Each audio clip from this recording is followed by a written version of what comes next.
This time on Roadkill, more burnouts and bodacious bouncing with the bubble. Hit it! We take the trouble bubble to places it's never been before. Woohoo! It's so ridiculous.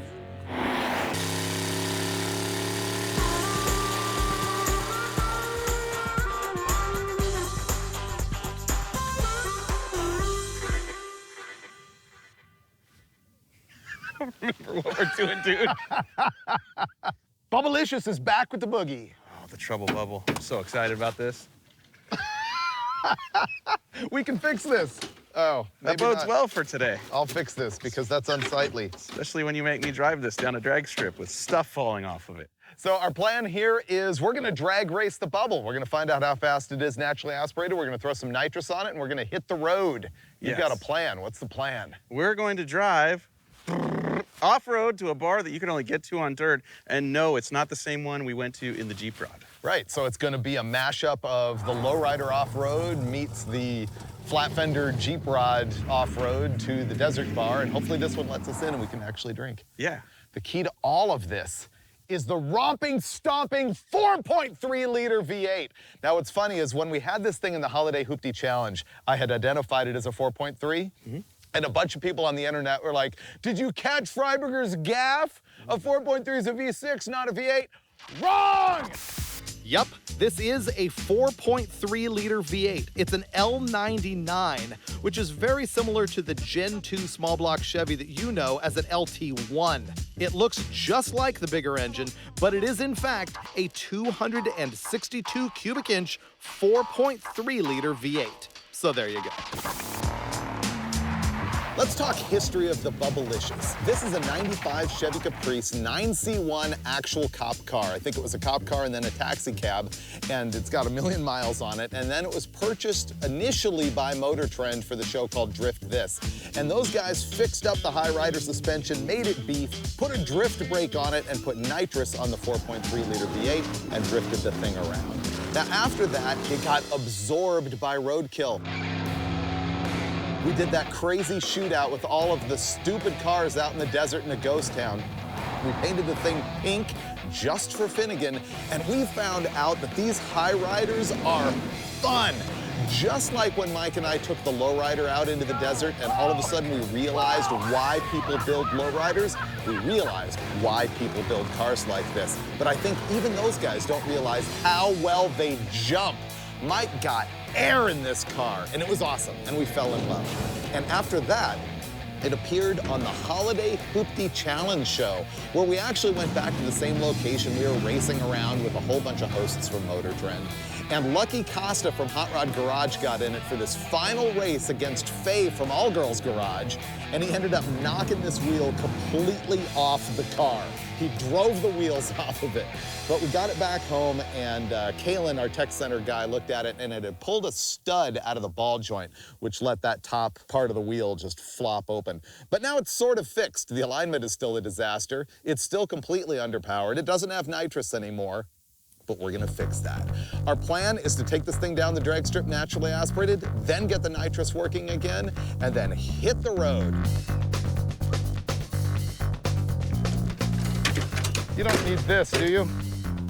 We're definitely getting in the 16s now. Okay. Ah!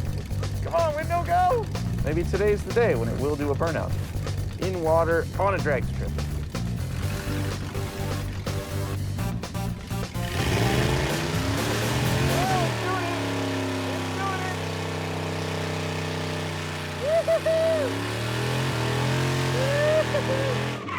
I did not see that coming.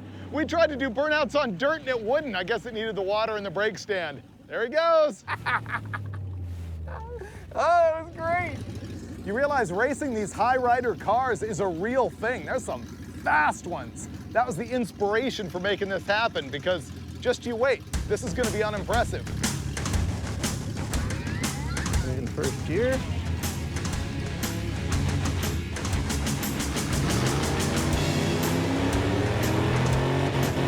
Oh no, it hit the road motor. It looks faster than I remembered, I'll give it that. Okay, it hit the rev limiter before it shifted. It is not fast, but it is scary. Okay, past the 8-mile mark. Still going, still floating. Oh my God, this is sketchy.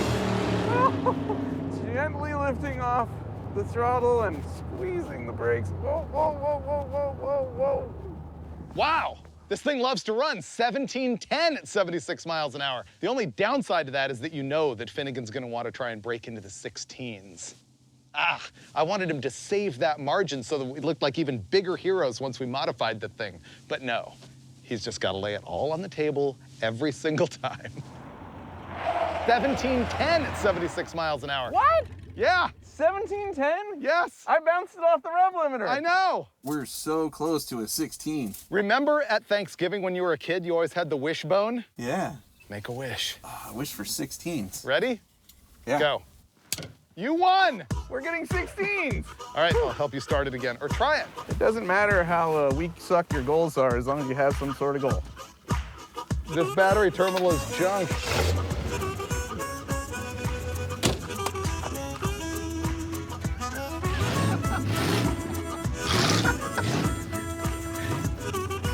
Okay.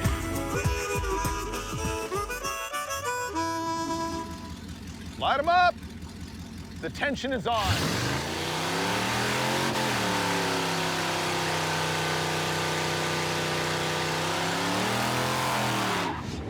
Will it go in the 16s? Really straight. Hopefully nothing gets in my way. I know he wants the 1699 so bad. Oh, I got the handbrake. I can stage it with the handbrake. There we go. There we go.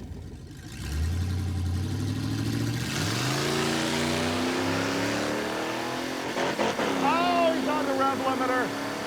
It shifted to second, but it didn't go. And it hit the rev limiter. All right, we're in third gear. It is not fast, but it is scary. Oh, it's so sketchy to drive. This is walking all over the racetrack. He does it, 1696, 77 miles an hour. You know what that means? We can make this garbage go 15s on nitrous. But we just need to go straight to nitrous. This is not an impressive automobile, but N2O usually fixes everything. Okay, watch this. He hit the number, but he's gonna go, I was on the rev limiter, I can do better, let's go. This thing will run a 1675. All right, here's Freiburger. Bet he's got the time slip. Oh, his arms are in the air.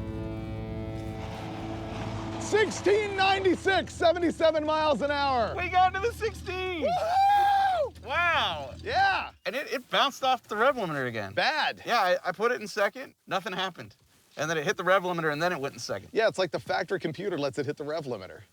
Maybe it's low on tranny fluid. Let's put nitrous on it. Oh man, I predicted to the audience that you were gonna say, I can go quicker, dude. It was on the rev limiter. Let me go again. I can do that all with nitrous. That's right, Yeah, okay. yeah, so let's just go right to the bottle. We're gonna go 1560 in a bubble, and then we're gonna go to a bar that you can only get to on dart. No one does that. I love this. Yeah. Setting records. Let me get the bottle. Who'da thunk it? 1696 at 77 miles an hour in a lifted Bubblicious. I didn't see that coming. I really didn't. But what I do see coming is nitrous in the trunk and knocking a full second off its ET. And when it doesn't break, we're gonna hit the road for Havasu. The Bubble is not our project car, but we are the ones having fun with it today. We've never used the nitrous. In fact, there were pieces missing from it. So we got a brand new NOS bottle today. And before we go out there and try to beat our 1696, we're gonna do a little service and maintenance on this thing because yes, it's great to buy someone else's project car, but you never can trust everything like this dirty nitrous line. This has filth all in it. And if we connect the bottle to it right now and open the bottle, all of that mud will go upwards into the nitrous system, plug the nozzle, and blow up the motor. Step one, get something to clean the hose. Step two, clean the hose. Step three is to not trust your own work and to have your buddy go to the other end, disconnect the hose, also spray it with cleaner, and then blow everything out. So, we know that most of the crud is in that end, so we want to blow the crud that way. So I'm gonna put some brake clean in the end and then air hose it out. All right, it's coming your way. All right.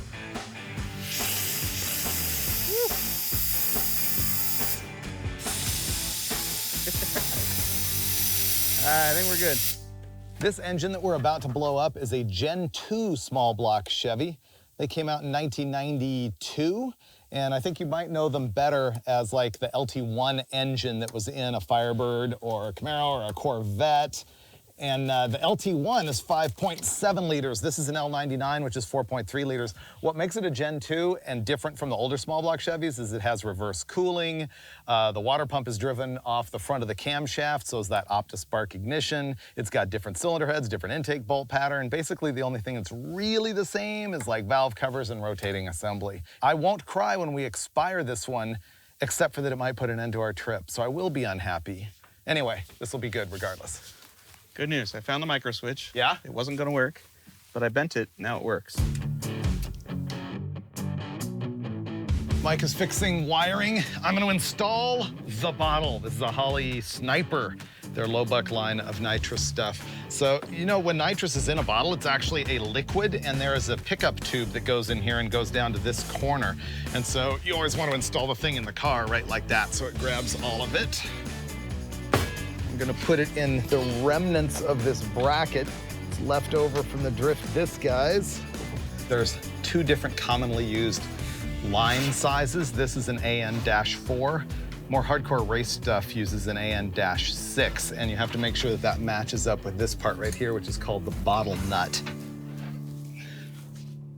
Okay. So the reason I'm going through all this wiring is that I was concerned the nitrous wasn't even working, and when I crawled into the dash, I found a relay under there, and the way it was wired, it couldn't physically trigger to make the nitrous turn on. So I just started tracing the wires, and I'm like, yeah, this thing's wired backwards. It can't work. So I have neither the zip ties nor the connectors to do the job correctly. So I'm just electrical taping. Don't do this at home. But I am not at home, and I am in a hurry. So don't get it perfect, just get it done. All right, let's go nitrusing. Okay, so there's no fuses on anything. It's hot wired right now, so when I go full throttle, it should click the solenoids. Do it again. Yep. All right, we got nitrous. Yoo-hoo. Peace be with you. I'm gonna make him drive up there with that open, and I'm gonna open the nitrous right when we get to the line, because that way, if that solenoid leaks and just starts spraying nitrous, he can stage and go. You down with that, Mike? Yep. He's down.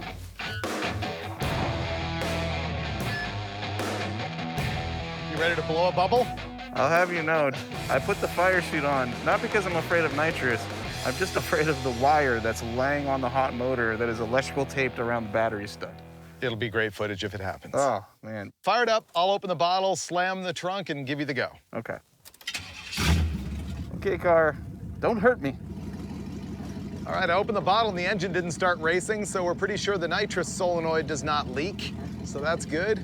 Open it all the way, turn it back a quarter turn, and good to go. Or should I say, good to blow. My prediction is 1560. Staging. You're in low gear. I'm gonna shift way early because it doesn't like to shift. Can he handle the power? Will it spin the tires?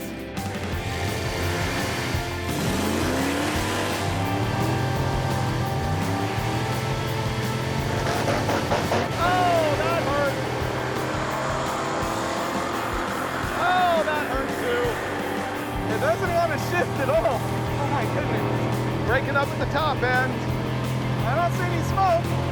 Oh, it's surging. It is not happy. It should not like the bottle for an extended period of time. 1549, 87 miles an hour, all over the rev limiter and with a lot of axle wrap and spinning right off the line. There you go. I called 1560, did a little bit better than that. I know we are gonna go again and see if we can figure out how to do it without the rev limiter, but there you go, the power of Sniper nitrous oxide. Oh my goodness. The nitrous worked. It spun the tires at the hit. Then it bounced off the rev limiter. I lifted and it still wouldn't shift the transmission. Then I shifted a couple more times and it still wouldn't go. I don't know. I think at this point we gotta be thankful it's still running. That was horrible. Dude. That was ungood, dude. Completely. You were on the rev limiter for what, a second? It would not do what I asked it nicely to do. I gently said, okay, second gear now. I even lifted off the gas completely, and it still wouldn't go, dude. Yeah? Yeah, and on the top end, it surged horribly, like it's lean. It is so unhappy, dude. 1549 at 87 miles an hour. What? Yes, I went 1549. Knocked off a second and a half. Oh my goodness. Yeah. Let's go to the bar. I know. My temptation is to see if it'll go in the 14s, but it's not gonna shift right. So that's as good as it's gonna get, roadkill style. Knocking a second and a half off the thing in the quarter mile. Let's hit the road. Yeah. This is hot. I don't want to get out of all this. Oh no, you have to wear that the rest of the trip. Oh, all right. Well, then let's just keep racing. I think we should celebrate. And I know just how. There is a bar 350 miles from this spot that you can only get to on dirt. Let's go. We're desert bound. Okay, here's roadkill at the drag strip. Should we put ATF in it? Nah. Here's roadkill after leaving 1 mile on our road trip. This thing needs ATF. Yeah, it's gonna blow up. 1 mile's generous. I can see the drag strip. Hey, it's just like the lowrider episode. Remember when we hit the desert and we didn't make it past in sight of our hotel? We're still only a quarter mile from where we entered.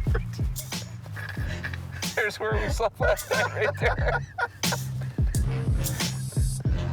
I pulled it out. I didn't wipe it or check or do anything. All right, let me see this. No, I wasn't really gonna do that to you. Oh, I got you back later. I mean, with a snowball or something, middle of the desert.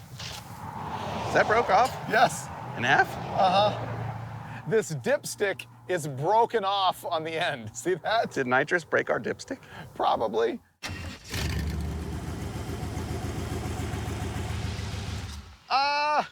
It has fluid. It's just slipping really badly. Hey, Mike, it's full. This stick doesn't like going in its home.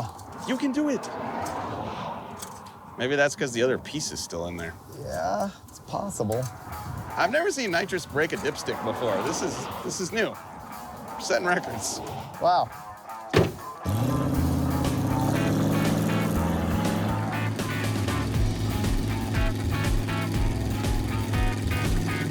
Yeah, it's weird. Like, it's driving okay right now, but for a while when we left the track, it felt like it was locking and unlocking the converter and downshifting all on its own. I think that can still be a symptom of it having more load than it wants, and also the TPS and speedo being completely out of whack. I don't know. And that 4L60 is known for its reliability, so I don't think you could really hurt it. Right. Now the fun part. You haven't been on the highway yet in this, have you? No, I have not been anywhere in this. I avoided driving it. I let you have all the fun. The sweet spot is about 54. Before the... It just wanders, you know? Feels like you want to tip over. But at the same time, I feel like I have a commanding presence when I'm in this. Like, I'm on top of the world, you know? It does have the command driving position, that's for sure. Can I add a sub-goal to this trip? Huh.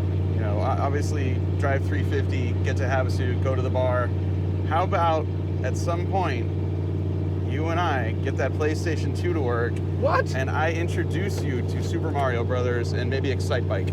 There's a PlayStation actually in the car and color matched. Yeah, this is a TV. This opens up. There's a TV here too. Oh, that's for the haters. Is this a TV? Yeah, that's for the people behind you. Huh. Yeah, PlayStation. Says it right on there. Color matched. Let's make it work. Huh.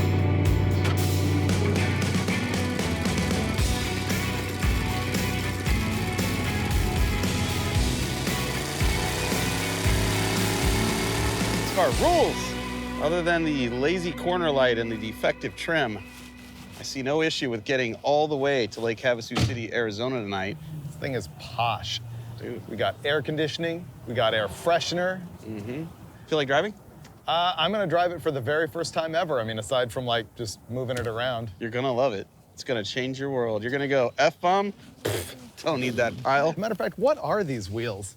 This is, Shiny? this tire's a 305/30/26. It's a 26-inch tall wheel. So that means that tire is 26, almost 30 inches tall. Yeah, I'm ready. I'm ready for the experience.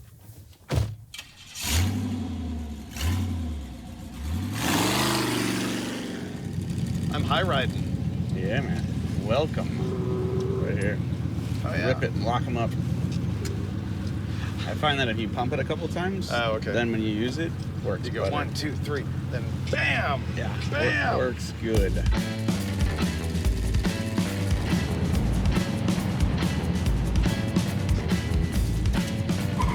you go.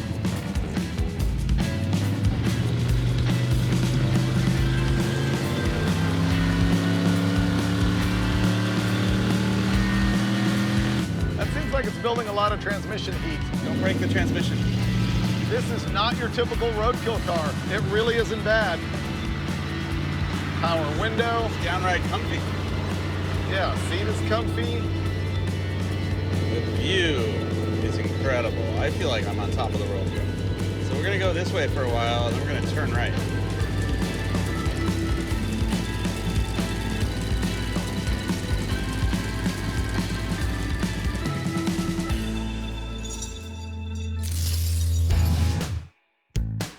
Good morning from frigid and beautiful Lake Havasu City, Arizona, where no one is walking around with their clothes off today. No. In the summertime, That this happens. is the Southwest boating capital, but in the wintertime, off-roading. Absolutely freezing. Let me take a brief interlude in our story to tell you a background of automotive nature. So there's this dude, Robert Paxton McCulloch, and the word Paxton probably gave you a clue. This guy actually founded McCulloch Superchargers back in 30s and 40s, and then sold that company and opened Paxton Superchargers, and later on he had an aviation company and an oil company and McCulloch chainsaws. So in 1963 he buys this property here in Arizona and turns it into a company town. He wants to build chainsaws here, which he did, and he's the guy who brought the London Bridge here to Arizona. Actually bought it out of London, installed it here in 1971. Brick by brick. They numbered the bricks over in the UK and then shipped it here and put it back together. Ready to go off-roading? I am. I have no idea what I'm heading for, unfortunately. Oh, yeah, you got this. Oh, we got this. That's a bump right there. You got it. Remember, we don't have nitrous, so don't stop. Oh no. Oh no. Oh no. Oh no. How about all the way back down and then that way? All right, we might have to go up the other side. Oh, there we go. Go, car, go. Yes, we got this. Don't slow down.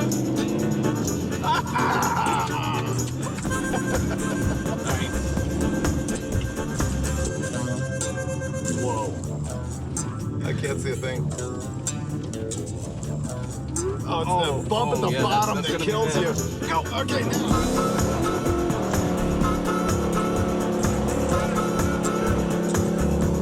Oh, no!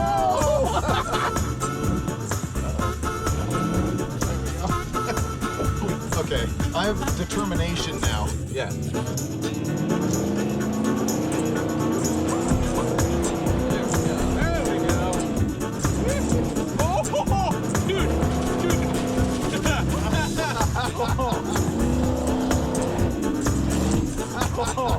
That was fun. No, for sure, we're tipping over. This thing actually like donuts and drifts and all that stuff really well. That's a lot of sand. Yeah.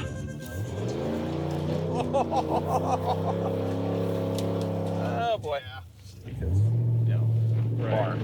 Ooh, that was tire rub. Oh no. Oh no. Don't do this to us. This is bad. You're the off-road guy. Oh no. Keep going down. Keep going. Oh no. Off-road guy. Oh, I thought I had it. Off-road guy. Just stop. Let me get some rocks. Let me get some rocks. Oh my God, look what you did. It's probably buried.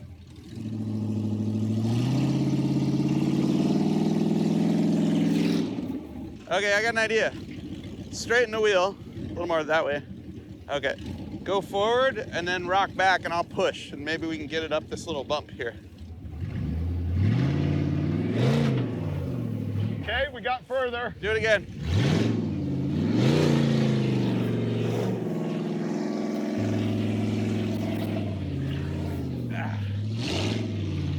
Woohoo! That worked good. He's the off-road guy. With momentums, I think we can go up. That is the steepest one yet. I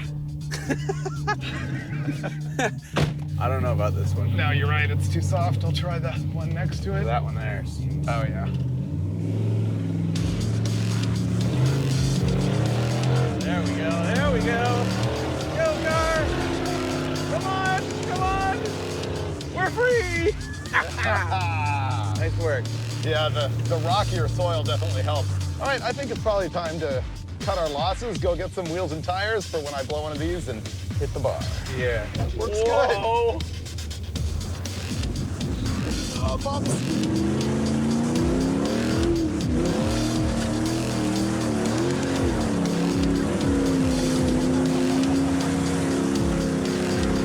I got sideways and it messed me up. We can do this stuff.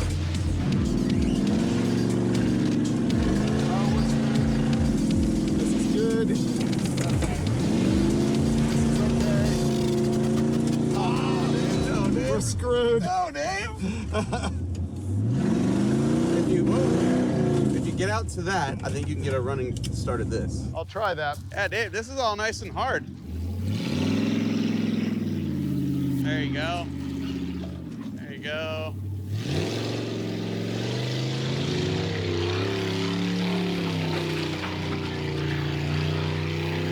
Oh no. There we go, there we go. Ah! Go, go, go, go! Come on. Ah. Definitely not. Ah, I didn't make it. All of this here is no good. Maybe you should try it. Well, you've already ruined it. What am I gonna do here? Allow yourself to be criticized so I'm not the only one. All right, Finnegan's got this. I'll bury it. Doing the right thing, going easy.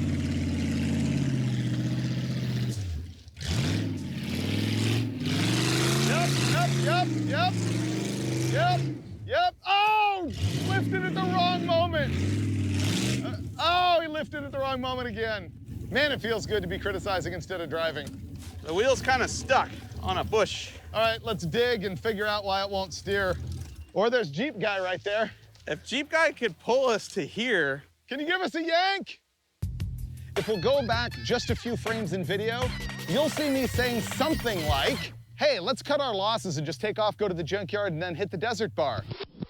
All right, I think it's probably time to cut our losses, go get some wheels and tires, and hit the bar. Yeah. I said that.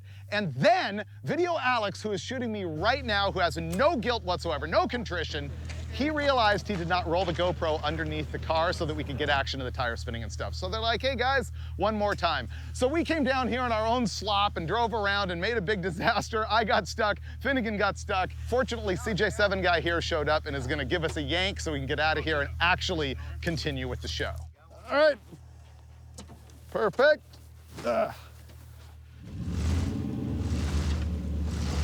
There we go. Oh, there we go. We're getting free. We're getting free. The Jeep's backing up and they're using the winch. That is cool. We're free. Kinda. We're gonna get stuck again because we don't have a running start to get up there or there. We're going that way. Oh, backwards? Oh. And apparently they think we broke their Jeep. We broke it? That's what they said. How did we break it? Yeah, it's like, what happened? He's like, the fan shroud broke out of it. Like, that's on us? How did the fan shroud? Is the winch connected to the fan shroud or something? No. It's weird. He didn't seem real mad, but he was like, yeah, you guys Bolt the winch to the core support for some reason? yeah. It is Roadkill Clown School Season 10. So the guys who pulled us out with their Jeep actually broke their Jeep, and they were blocking the road up there, but we loaned them tools. They've got it all fixed. Everybody's happy. And now Finnegan is going to pull the thing right out. If you can't be good, be dramatic. Right.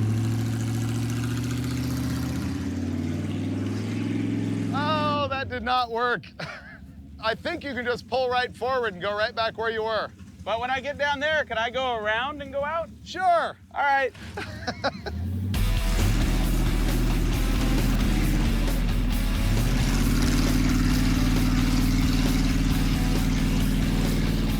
right, car. Well, let's go. I am not slowing down for anything. Now he's got to be on the throttle or he's going to get stuck where we were before, and he got it. Oh, that's a jump. Come on, up the hill. Come on, car. Come on, car. Get us out. Woo! Okay, we're saved. He's all the way up top, and I get to walk. Well, it's a good thing they came to their senses and put me behind the wheel.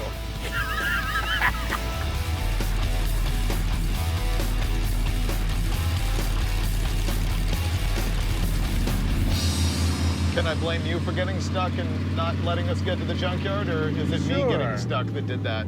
Well, what I was gonna say was, despite our, predicament that we as a team ended up in, I maintain that this is, once again, another Swiss Army knife of hot rods.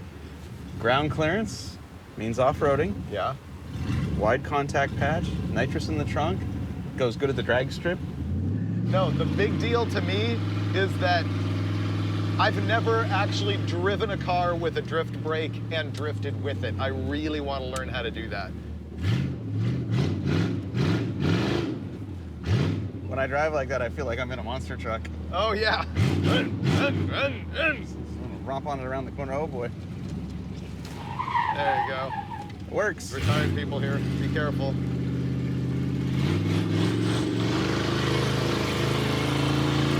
I really like that the old guy liked it. The old lady was freaking out when you were skidding, but the old guy was like, yeah, I remember being a hoodlum. That was good.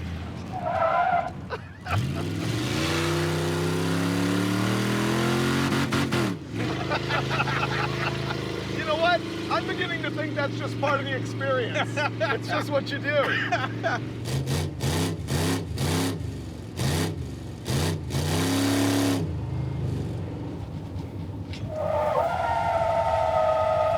Go.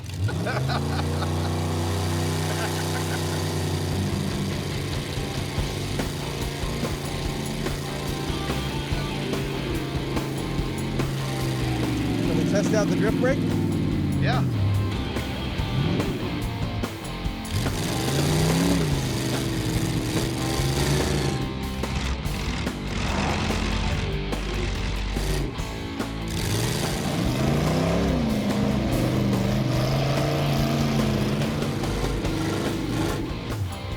Want to try? I can do better. Before we move on, I feel like you need a little bit of a lesson on what this car is, as I myself was schooled, actually by Brian at Hoonigan, about it's not a donk. A lot of people want to look at this style of high rider, big inch wheels and everything and just call it a donk, but that's not it. See, there's donk, box, and bubble.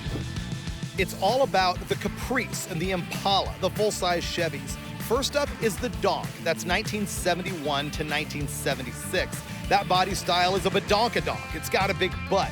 Or the Impala logo looks like a donkey, so people say it's called a donk. Next up is the box, which is a 1977-1990 model. They're all boxy, they're squared off. And then 91 to 96 is the bubble. They're all rounded off and bubblicious like this one.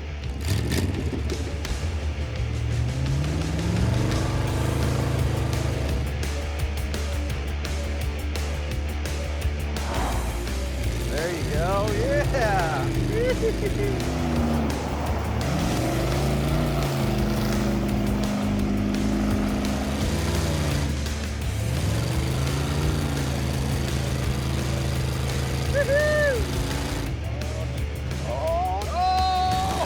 Oh my God!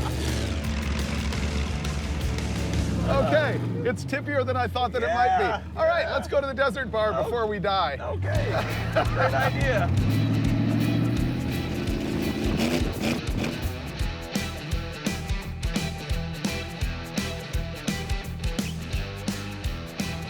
There it is, dude. Look, military. That is the Army truck that indicates Bunker bar that way. bunker bar. Oh, you're in trouble now. This is a two-way road. Just keep that in mind. Yeah.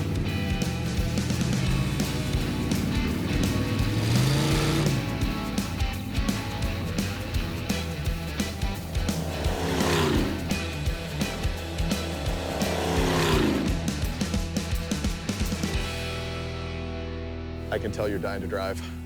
I'm dying to not die. I mean, if it's my turn, I mean, yeah, I'll jump on that grenade. I'll get behind the wheel. I'll take you for the ride of your life. Okay.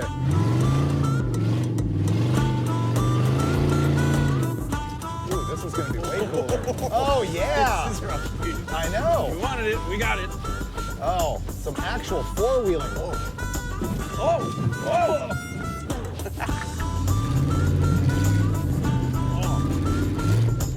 Is that a jump? That's a jump. That's a jump, dude. Hold on.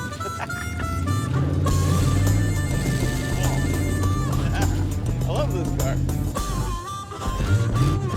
Oh, sand duning. I forgot. I mean, we virtually sand duned it. It did really badly. Oh, dude. That's a legit berm right there. So wait a minute. I technically never got stuck. I drove out every time I got stuck. So did I. No, you didn't. Not without a winch cable. You were the one. No, hold on. You got stuck. I got you unstuck. Then I got Oh no, stuck. I could have driven it out. You wanted to. No, you said. Oh, man. Go to the footage. Go to the footage.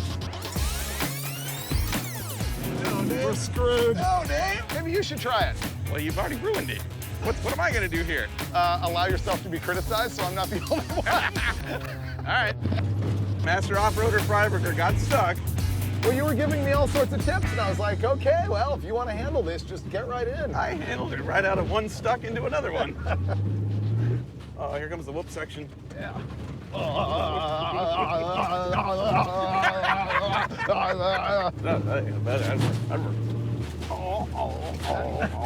That hard plastic armrest.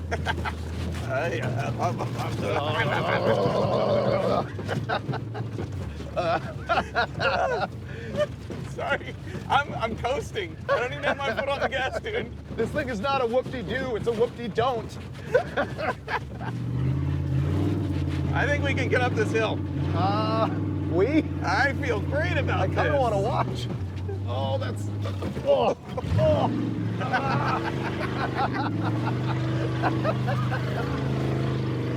Go, car. We're close. We're very close. Yep. Oh, oh, this is the worst part. Very Oh. bumpy. But we're close. Oh. Oh, I see cars. We're here. I see cars. We are here. Wow, it's packed. That is a lot of people.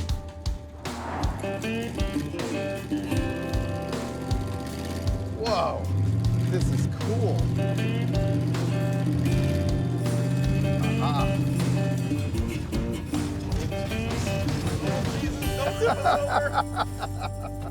That's how to arrive at the bunker bar. Man, it's crowded here. This is cool. It's the bunker bar somewhere outside of Havasu. Dude, this is great.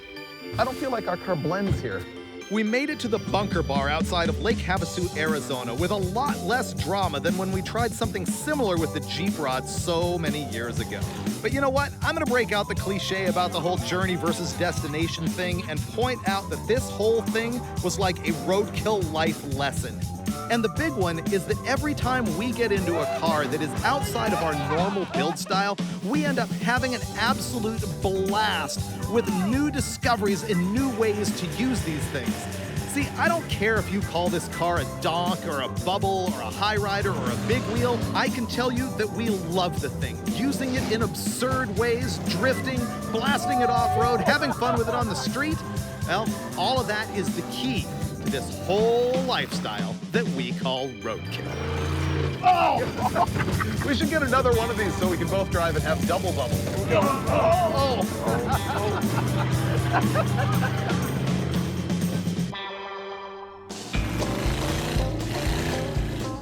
It's like it's your first day or something. Yeah. Let me see what's stopping me here. Lack of talent. Okay. Off-road driving lessons from David Freiburger. Oh yeah, here's the problem. Not being able to see really screws you. Nobody worry. He's got this.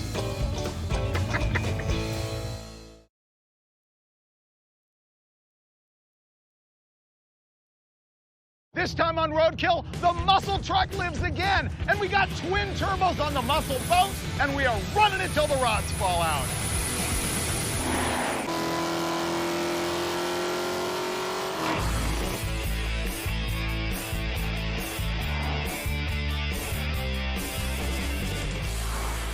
Yeah, it's my old friend, the muscle truck. I built this thing way back in 2007. It's a 1974 Chevy short bed stepside, and I swapped in a LS6, which is an all-aluminum LS-based engine. It's got MSD atomic EFI that they don't even make anymore, turbo 400 transmission, a gear vendor's overdrive in it, and I threw in a Ford 9-inch out of a 78 Ford F100 pickup truck. This thing was originally on airbags. Right now it's got coil springs in the front, leaf springs in the back, Caltrax bars, and most importantly, does fantastic burnouts. It first appeared on Roadkill episode 18, way back when. That was the one where we hopped in it and we had some mini bikes and we went down and drag raced it and stuff. But the key to the whole episode was when Finnegan pointed out that this truck plays the music of my people. Allow me to play for you the music of my people. Yup, this thing is famous for its wicked exhaust note. Wow, this thing's loud. And the next time you saw it was when we went to the sand dunes with it and put some boggers on it and ended up hacking the fenders. We'll save this piece, flange it, Zeus it back on there. Yeah, he's just gonna make a flange and Zeus it right back on. It'll be mint. After the sand dunes, it was Boatkill, the one where we hooked up the boat on a trailer on the muscle truck, dragged it down to Lake Elsinore, took the engine out of the truck, put it in the boat, went out on the boat for 20 minutes, took the engine back out of the boat, put it back in the truck, towed the whole mess home, and did epic trailer burnouts. And that's, of course, the impetus for what you're about to see in this whole episode. Meanwhile, the last time that you saw the muscle truck on Roadkill was episode 80, which was a muscle truck shootout of a whole bunch of vehicles. And naturally, the muscle truck wins because it is just the muscle truck. Problem is, after that, the company shipped this truck to Saudi Arabia for a car show. It rusted a bunch of stuff. And unfortunately, it's been sitting for so long that the entire fuel system is all gummed up. The brakes are trashed on it. The fenders are rusty. But on this episode, it will be a return to glory for the Roadkill muscle truck. This looks like it went off-road again. Yeah, you're right, it does. Like it's got the sand again. The whole fuel system on it is clogged with goo. The foam in the fuel cell, like, melted out. It's stuck in all the injectors. It's in all the lines. That's a disaster. And the brakes were all rusted together. Bed's off, but we need to put a whole fuel system on it and fix the brakes. Yeah, we're gonna make it better. Yeah. Let's pick it up. Yeah, let's pick it up. This truck is legendary. And I'd like to go boating again. Specifically, I'd like to take Freiburger drag boat racing.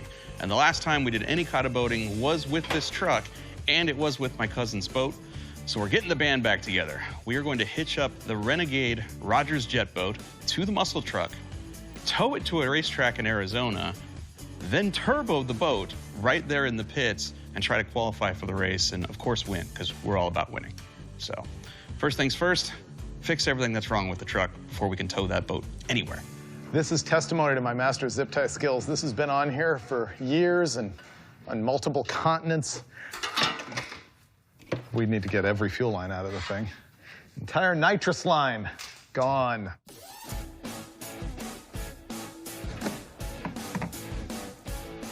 Ooh. All of the foam inside the fuel cell is disintegrating, so it's in the whole system, the pump, the injectors, because there was no filter on the right side, and just everything. It's a mess. This was all some really nice, expensive AN plumbing back in the day. You know how gritty that is? Yep. Ooh, yucky. Those injectors are gonna be junk.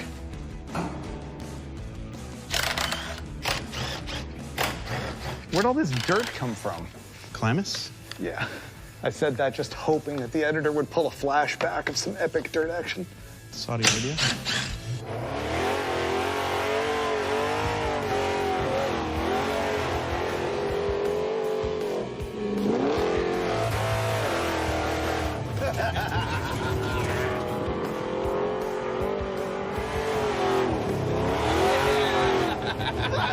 Oh, it's beautiful. Yes!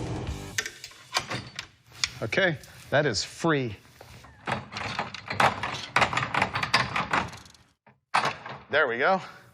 Wow, We go. so much easier than working on the garage floor. Here's something everybody asks about on the muscle truck, which is how do you get that radical exhaust noise? Basically, it has mid-length headers on it that go into a 3-inch pipe, which is then stepped up to a 4-inch muffler. These are a Dynamax Race Bullet muffler, and then it comes back out of that into a 3-inch tailpipe, dumping at the ground, and there's no crossover. So there you go. That is the secret. Okay, regulator off. Right now, Freiburger's over there replacing our old fuel pressure regulator with a brand new one from Aeromotive. I'm over here trying to get this O-ring fitting out of our return line. Yeah, that does not want to come apart. And we're going to be buying a new fitting because of it, because that's junk. Okay, next thing I'm going to do is remove these fuel rails here because all of the injectors are going to be filled with crud, and we're going to have to replace those or clean them or something. Okay, now that this is loose, this whole mess is full of bad gas and lots of wires. There we go. I sure hope I can remember where all those plugs go. So my task here is to change all these injectors. We got brand new ones. I think what we're gonna have to do here is transition into a time lapse because it's gonna take me a long time to figure this out.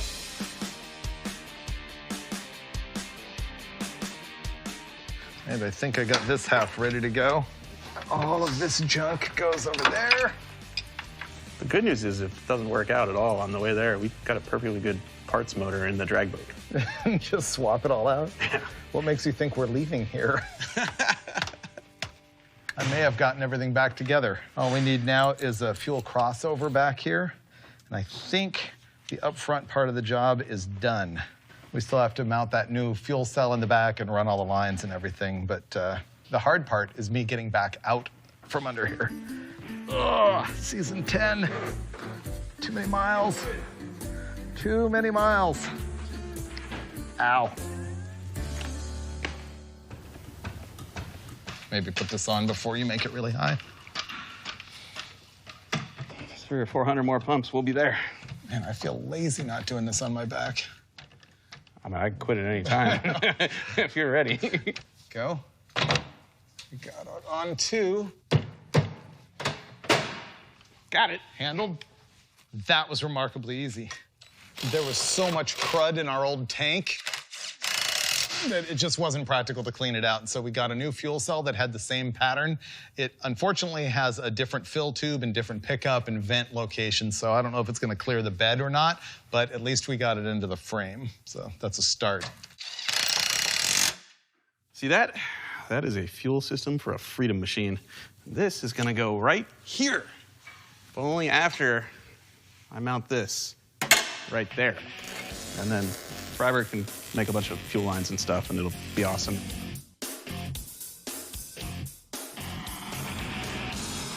Still warm. Okay, there we go. Custom, that's gonna hit the ground when this thing wheelies. Okay, well on my way now to routing hose.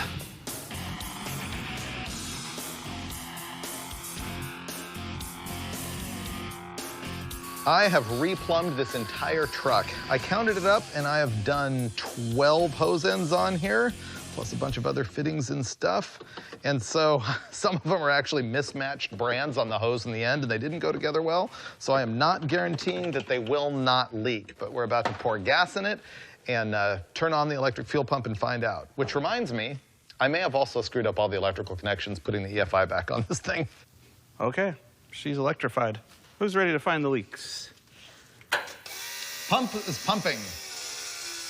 Got fuel. Got no leaks back here yet.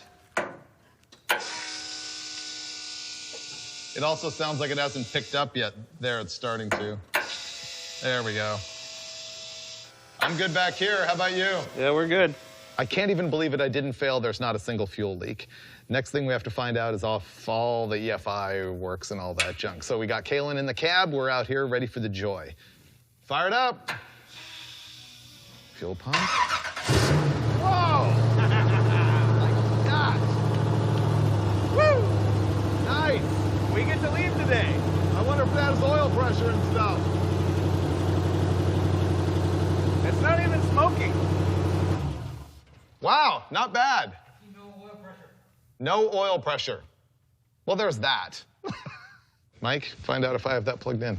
No, not that header's hot. Only because I want to leave. If the oil pressure gauge is the only thing I screwed up in the wiring, this is major win. Now that it runs, I think we're going to be able to put the bed on it and drop it down. We've already got the brakes done, and we're out of here. Please work. You seized it! Dude. There we go.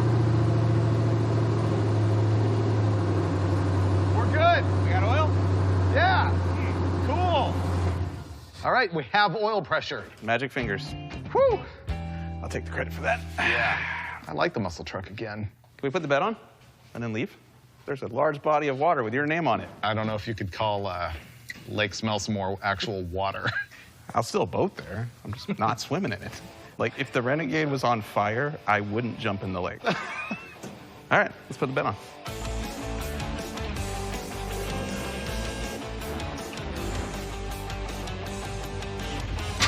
There we go. There it is. Yep. Oh, dude. Can we check underneath for the fittings? This is centered. Right in that glorious hole. Is it all the way down? No, these fittings hit. What's going on now is that the new AN fittings that I put in the top of the fuel cell are hitting the underside of the bed. So, Truck sounds amazing. Nothing is leaking. However, we went to put the bed back on the truck, and our new fuel cell, because the fittings are in different places, all of the hoses on that fuel cell hit the bed. So we can't even put the bed on. So right now, Dave's down there trying to figure out, does he want to cut the bed, which is a very extreme option, or make new hoses and reroute them? all right, I'm taking this hose apart and making a whole new one so that we can clear the underside of the bed. I hope this fixes it. I pretty much never want to make a hose end again after today. Coming down. Now the bed's got an inch to go and it's sitting on the hose. Yeah, that's no good. Neither of those are gonna work. Yeah, they're both hitting now, even after rotating it. Because it goes down much lower than it did before. Yeah, this is too tall and this is too tall. I guess we cut. I'm down. Oh. Woo! This is the part where Dave cries. That's ideal. That's self-clearanced. I told you the brakes were junk on this thing. Man, they were all rusted from being on the ship home from Saudi. And so we replaced everything. Here's the Duralast proof. Rear brake drums, front pads. It's got calipers too, front rotors.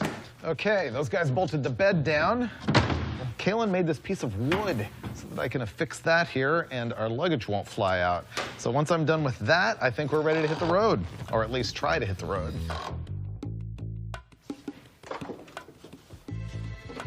Ah.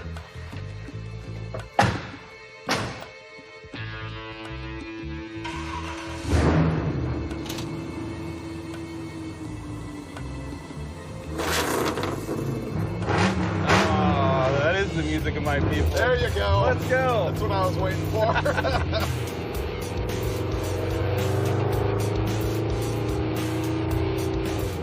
It sounds smooth. Like, it's running better than I think it ever has. Might be. New plugs, new injectors, no crud in them, no sand.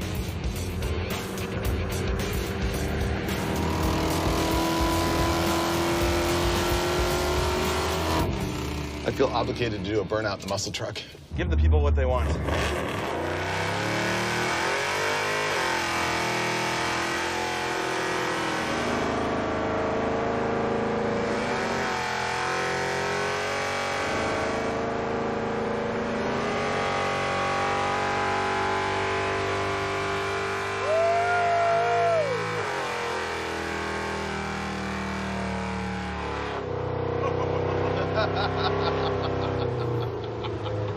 That definitely woke that guy up in the RV. No way he didn't hear that. It was doing a little dance. All right, let's go get that boat. Let's go boating. You know what? This whole episode feels like a remake. We're just picking up where we left off, you know? We tried to go racing the last time we were here. It didn't work out. There it is. Ah, it's a familiar sight. So majestic. Ah, it's pretty good. Cool. Ah, the Renegade. So what engine is this? So this is a Chevrolet Performance CT 525, which is... Oh, circle track. So it's 376 cubic inches, Yep. 525 horsepower. I think it makes about 550, 570 right now. Yeah. Probably not fast enough for what we want to do this week. But theoretically, it runs and drives as is, and we're going to go out in the green water, and then all will be well with the world. That's a lot of pressure on me. Yes, yes, sure, sure.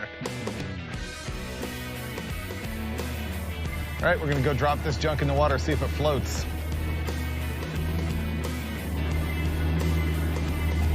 All right, it's floating. It floats. All right. Dead battery, dude. No way. Battery's dead. Oh, wait, hold on, hold on. I think the battery switch was off. That's weird. There we go. Ha ha, I was faking it. No, See I what wasn't. he did there? Ha ha. I was not. I wouldn't do that. So...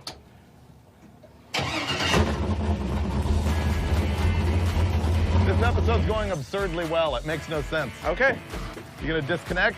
Yeah. You're gonna make me walk in green water. Yeah, it's only fair that maybe your ankles get a little wet. So... All right, are we ready for action? Oh, dude, she's ready. Ah, I've been here before. Does it feel familiar? Yes. All right, reverse. Come on, boat. Boom. This is gonna be a little spunkier than Joseph's Chrysler 318.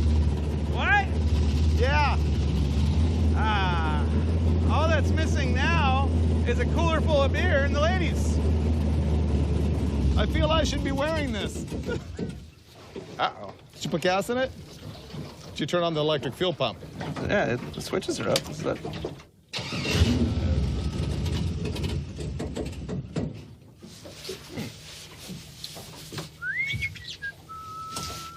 All right, Yeah. this feels familiar. Well, if we wait long enough, we're really only 50 feet from the ramp. Maybe we'll It'll float in. maybe we'll make it back.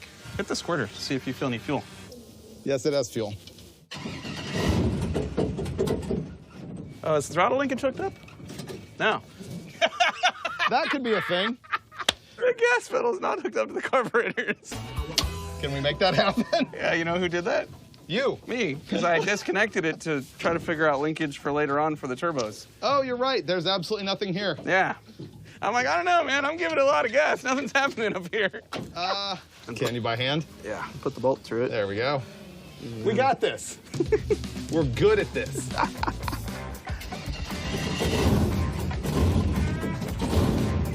Okay, way better. It's working! Here we go. Do me a favor and keep it running. I think it's about to overheat. I want to see if there's any water coming out. Okay, turn it off. Yeah, there's no water running through the motor. It's squirting out of the jet pump through the hoses into the motor. There's water, but there's no water coming out of the motor right now. The ball valve. Okay, here's the whole situation. As you've seen it over the past hour or so, we had that initial fuel problem at the dock. The fuel pump wasn't picking up. We finally made that happen. It was no big deal. Then we have a problem with the boat overheating. There's no water circulating through the thing. And so Mike took apart a bunch of the plumbing system, and apparently we're not getting water from the pump through the transom into the engine at all. No. Nothing. So we've got our crew hooking us up to a rope right now. Mike is sitting on the front of the boat going to hold the rope, and I'm going to laugh riotously when he gets pulled into the water. Don't push me in, I'll get run over by a boat that doesn't even run. This is I fun. feel stuff growing on me now. Oh, good, now I know I'm safe. Well, today is going about as well as it always goes here on Roadkill. Back the boat into the water.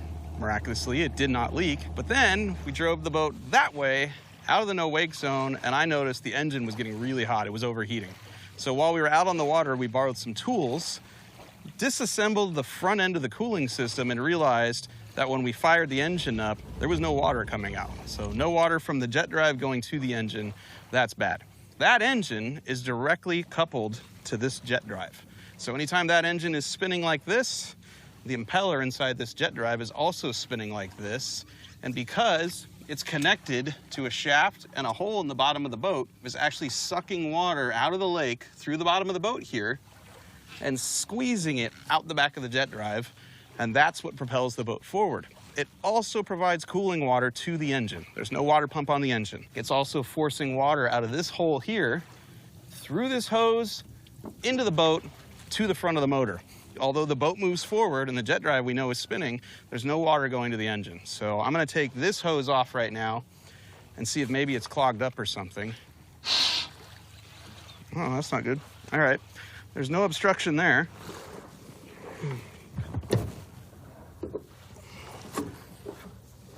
Oh, wow. I might have found the answer. Yep, she's clogged. Oh, this valve, which goes in between the jet drive and the front of the engine, is 100% plugged up and will not allow water to pass through it. Thank goodness for gauges this time on Roadkill, because had we not seen that, we would have gone legged out of pass, hot dogged all over that lake, and melted this engine down before we ever got to have any real fun with it. I can fix this. I can just take this in Lake Elsinore and shake it all about. Oh, come look at this. That's disgusting. Ah, but look at it now. You can see right through it. Cooling system is 100% back together. Now we need to dunk the boat back in the lake, fire it up on the trailer, and see if there's water peeing out of more than just the jet drive. We're ready to boat. God, this is gonna be fun. It's your time to shine. Finally. We got a good strong stream. Engage.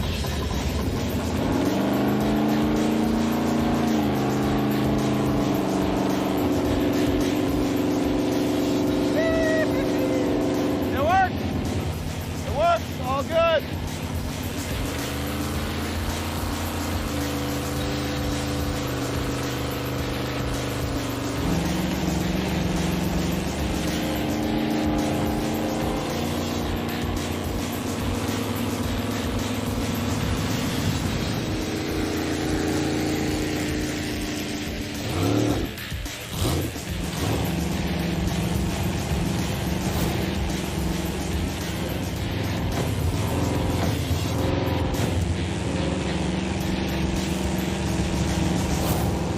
Remember, if you throw me out of the boat, your phone is in my pocket.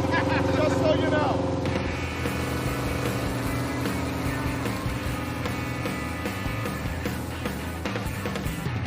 Well, can you imagine if we hadn't have done that test? Dude, that would have been a disaster. Like, we're gonna go to a legit drag boat race, and we would have gone there with a boat that would have overheated instantly. Yeah. No fuel pump working. Like, it would have been bad. No water. Yeah, nothing. Yeah. Could have been worse. All right, let's load up this junk and drive that muscle truck to Arizona somewhere. Arizona. Yeah.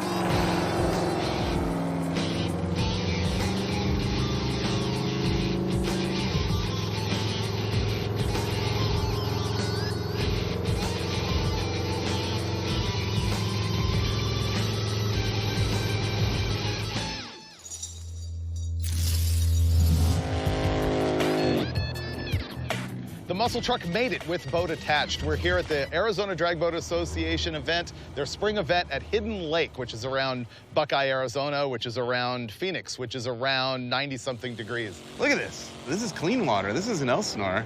So what's the plan? We still have to get through tech, and we can't get through tech until we put the safety junk on.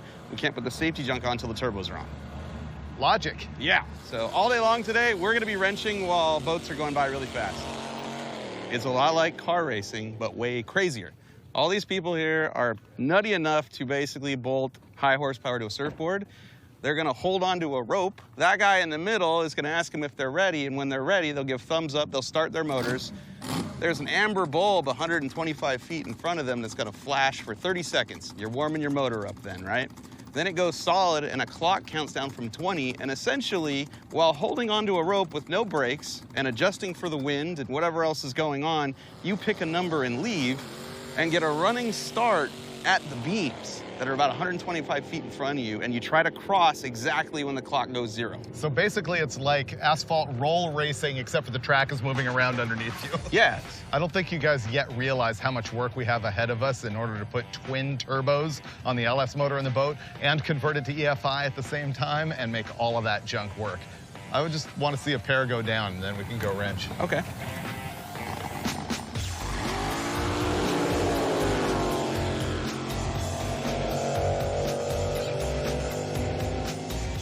Say goodbye to naturally aspirated Renegade. Bye. Yeah. We're about to take the headers, the carbs, the tunnel ram, all this goes off so we can turbocharge this beast. Before you get too crazy, the fastest boat on the property is right there.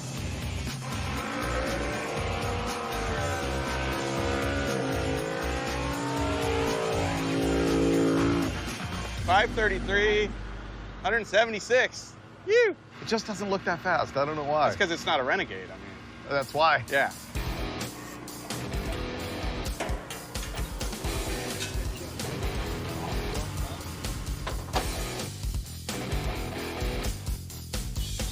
My beloved tunnel ram, gone.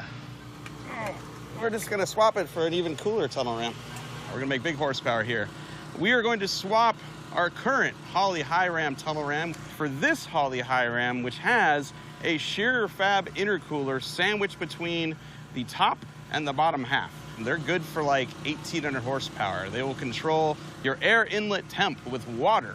And because we're going boating, we have an abundance of lake water to feed to this intercooler. It also has fuel rails and injectors. Basically, this setup is for EFI. In true Roadkill fashion, we have a pair of truck stock exhaust manifolds, which we're going to flip upside down and point backwards. And then we have this very sloppily fabricated but totally effective T3 flange going to a GT35 turbo here, and then a whole lot of hose clamps and silicone connectors to somehow plumb all of this together and shove 10 pounds of boost right down the throat of our LS3. We've not ever installed this stuff in this boat, so things like throttle linkage and plumbing probably going to be an issue and probably stop us from making any passes here today. But tomorrow, game on. And right there, kaboom. And yes, we just installed that backwards. It's because the turbos are gonna go here, I assume? Yeah. And then, Yeah. all right, I'm bolting it down. Okay, these are stock exhaust manifolds flipped upside down. Very standard technique for LS turbo stuff, except for they're backwards, putting the turbo in the back, unlike what you would do on a car. Right now we're shifting gears. We're missing the gaskets and a couple of bolts to mount our turbos, so we decided to plumb the fuel system. We're abandoning the fuel cells that are in the sides of the boat and going right to a Jazz 5-gallon fuel cell mounted here with a Holley drop-in EFI fuel pump. This will support up to 1,300 horsepower. Basically drag racing in one little thing right here.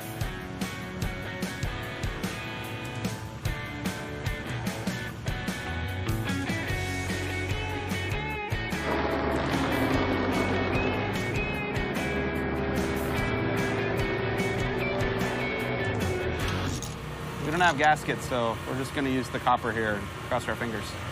I'm thinking this goes this way. Yeah, that's right.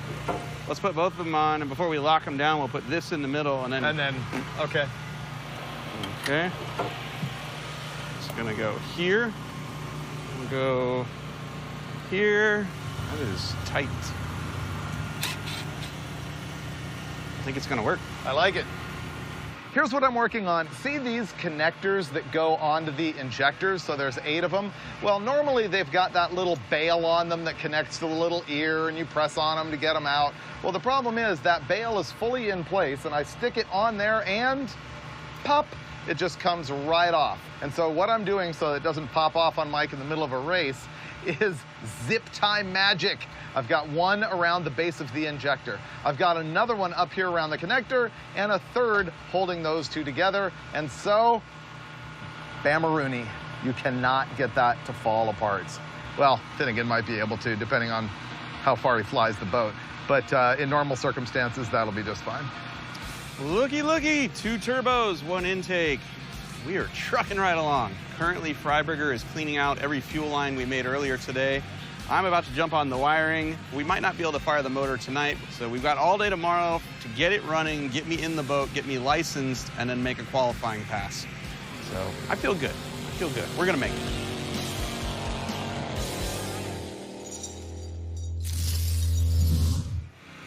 Good morning from the surface of the sun. I feel good. I do. They're gonna have an hour and a half of test and tune again this morning, and then they'll go right into qualifying. We'll probably miss first round because there's about 2 more hours worth of work before we can find out what's actually wrong. What do we have to do? So we have to take apart the wiring harness, move those around, replug everything in, and then we need to make a throttle linkage. and then hoping it runs with the computer program and all that stuff. Yeah, and then if it runs, then we need to nut and bolt the whole thing and build a rope deflector for the starting line. Then we need to go past tech inspection. All right, let's wrench. I'm working on throttle cable stuff. It uses a throttle body very similar to like an older GM one with this pivot on it. Normally, the cable would go in the top and it would pull, but the boat cable pushes. Fortunately, there's another hole at the bottom, and so I can mount this cable right here, have it push the bottom and get wide open throttle. So what I need to do is make a bracket off of the tunnel ram here, fold it over so that there's a clamp that holds the cable right there. To do that, another racer had this fine unit right here, which is going to be the donor metal in order to make that bracket. So I just got to start measuring, cutting, bending.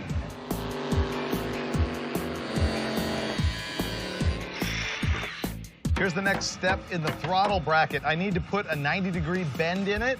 And so I'm under the front of our crack house on wheels here, our lovely RV, and I am going to clamp this thing onto this flange so that I can use that steel as a die to bend this over. I butchered this. Well, we are rapidly running out of time here. Qualifying is almost over. Our engine still doesn't run, but we are very close. Freiburger is working on the throttle cable mount. I've got the engine wired. We have a program in our ECU, and I need to set the nozzle angle of the jet drive because that is a critical item in running a jet boat. So I'm looking to have this point down 2 degrees from 0 for the whole shot to kind of make it leave the starting line flat. Then once it's on plane, I want the nozzle to come up to about 6 degrees to snap the nose of the boat up out of the water and carry it down track. So I'm just gonna throw something in here that's safe, probably 2 degrees down and 5 up, and then I'm gonna cross my fingers. We'll still have fun, but we might lose the shot. I think this is the final installation on this bracket. It is not my proudest work. Ugly but functional, kind of like me. The moment's finally here. We're gonna find out if we can make it run. Try it.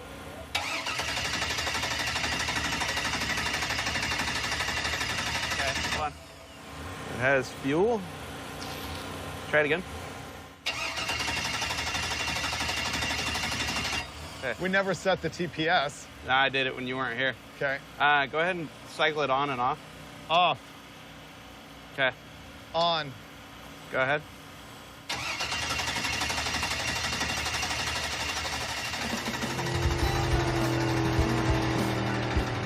For about half an hour, we've been trying to start this thing, like cranking it, testing wires, getting out the laptop, getting on the phone, and it turns out we had one wire that feeds power to both the coils and the injectors that we hadn't hooked up. So I'm pretty confident that at this point, we're gonna flip this switch and stab that button, and this thing's gonna make noise. Here we go. Cycling the fuel pump, and there we go. Okay. Woohoo! All right. So now Mike's gonna go in the laptop and undo all the stuff that we screwed up while we were troubleshooting, taking like blind guesses. And I guess once that's fixed, it'll run. Cycle the key and then start it. Off, on, fuel pump, firing.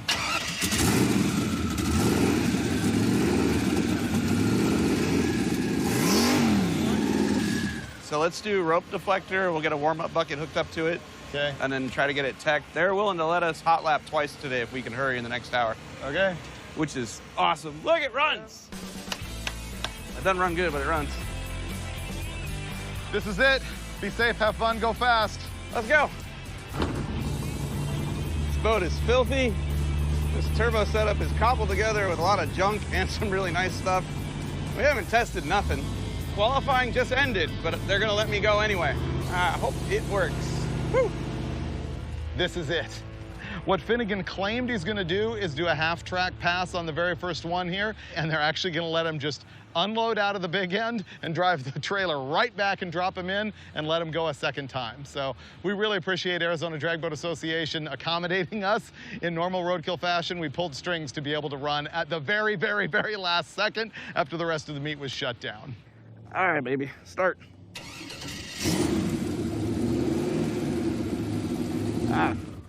It's out of gear. Finnegan is wearing this entire getup, and then he's wearing a Hans device, and then he's got to wear this whole ballistic jacket and everything, which is legitimately so that he doesn't get the world's worst enema if he gets thrown out of the boat. I think he's probably messing with the shifter. I think it's in gear.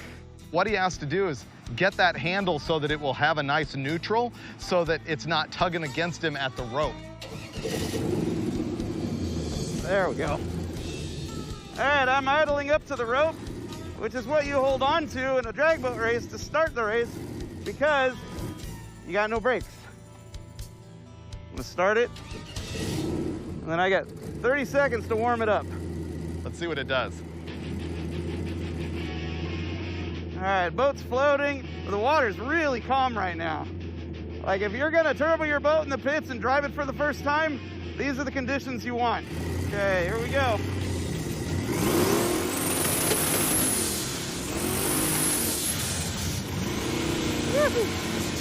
Okay, that was aggressive and hairy. It was blowing black smoke and misfiring, so he got out of it. Let's go down to the out ramp. For a split second, this thing wanted a whole butt, but it was a handful. As soon as it launched, it started fishtailing. And that's a problem with when the nozzle on the jet pump is coming up. It started making power way before I could get the nozzle up, so I'm gonna have to work on that. Was that tune-up or rev limiter? It bounced off the rev limiter. Yes. Yeah. It blew a whole bunch of smoke. It makes power. Yeah? Good God, yeah, like I put it in drive, forward, and before I could even get to the steering wheel to raise the trim on the back, the boost was already there, and it was bow steering like this. So I had to lift. It's a handful. We're not getting a license with that, but we get to go again. Right, okay, So, cool. But I'll try to drive better. This is better than I thought. I was concerned that all that black smoke and misfire was a tune-up problem. Mike says that he just got on it and made power and straight to the rev limiter. And so fortunately, we don't have to mess with it. Wiley's pouring some more E85 in the tank, and then we're gonna drag it right back to the starting line and go again. Okay, so new plan. Roll into the throttle so that the pump doesn't cavitate and the motor doesn't bounce off the rev limiter. Get it to get on plane and then hit it. Thank you. All right, boat, let's do this. Here we go again. As a reminder, this is theoretically a licensing pass. He's still only supposed to go to half track. All right, here comes the countdown.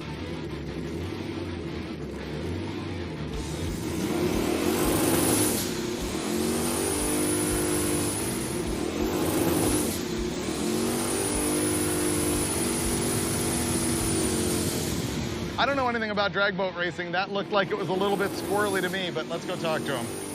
I tell you what, it leaves hard, but it's a handful after that.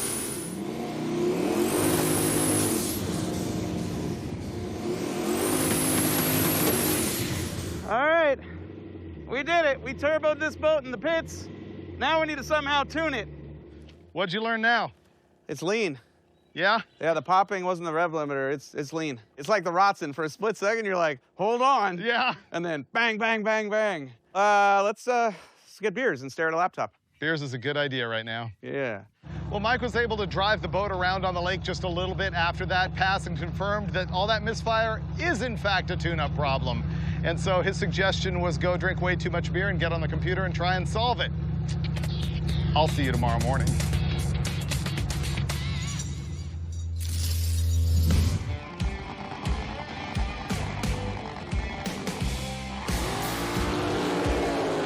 Yesterday was awesome. After a day and a half of just utter thrashing and learning on how to turbo this boat, we finally got it on the water. We made 2 hole shots. Neither one of them were good. However, we didn't kick the rods out and the boat didn't sink. Finally, we came back to the pit, plugged the laptop, and thank goodness it data logged everything that would happen on the water, and we learned it's not lean. I was just hitting the rev limiter out of the hole. We didn't know what kind of RPM the motor would turn. When it was naturally aspirated, it turned about 5,200 RPM. It gained 1,000 RPM with the turbos, and so it was turning 6,300 RPM, which is exactly where the rev limiter was set. So we're gonna raise the rev limiter to 7,000, and it will probably tag that out of the hole during the hole shot when there's no load on the motor. But eventually, when you get enough water going in the jet drive, it'll stop the motor from accelerating. It shouldn't hit 7,000, and it should go down the racetrack. And the other thing I'm gonna do is take that switch that moves the nozzle up and down and move it to the other side of the steering wheel. Yeah, because I'm basically holding onto that rope waiting to go. So what you have to do as a driver is let go of the rope, hope the boat doesn't move, and when you see your number, put it in forward, mash the gas pedal, and then try to get this hand back to the steering wheel to push up on that button that controls the nozzle of the jet drive. And if you don't do that quick enough, which I wasn't doing quick enough yesterday, the nozzle points down, the boat kind of drives on the bow of the boat, right on the front part on the keel, and it fishtails all the way down the track until you can push up on the button and raise the nozzle. So by moving the button to the right side of the wheel, I'll just go forward and on the button immediately. It should work better.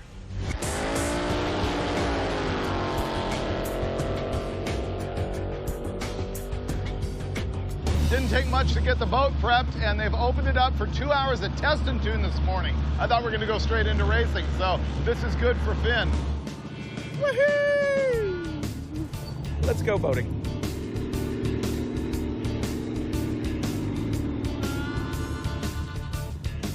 Hey, good morning. How you doing? Man, I'm in a boat on a lake. I'm doing all right. As a reminder, we're at Hidden Lake in Arizona. It's around Buckeye, Arizona, and it's very shallow. The thing that makes that good for drag boat racing is the more shallow the water, the less you get waves. It's not choppy, so it's nice and smooth for racing. Okay, there he is in the right-hand lane, the one closest to us. All right, here we go. This is my first test and tune pass on Sunday. I'm gonna try to cut a good light here. Try to go further than, a couple hundred feet.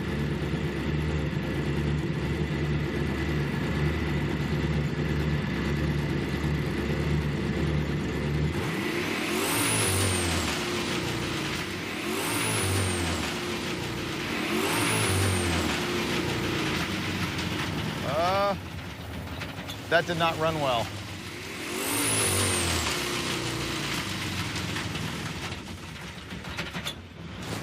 Holy crap.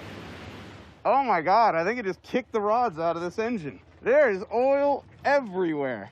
I'm hearing over the radio that Finnegan said in his little mic that he thinks he kicked the rods out of it and there's oil everywhere. Oh, we are done, dude. It is done, dude. It just kicked the rod right through the side of the pan. Bob, I've blown up a lot of Hemis, but I've never done that before. I heard him just say it. He goes, it kicked a rod. Well, I guess the only hope he's got now is that one didn't go through the bottom of the boat and it's not going down. Did it kick a rod? Rod's gone. Seriously? Unreal. It actually blew up the motor. That is a first on Roadkill, to actually have parts completely outside the block. We just got Roadkill, Bob. That's roadkill.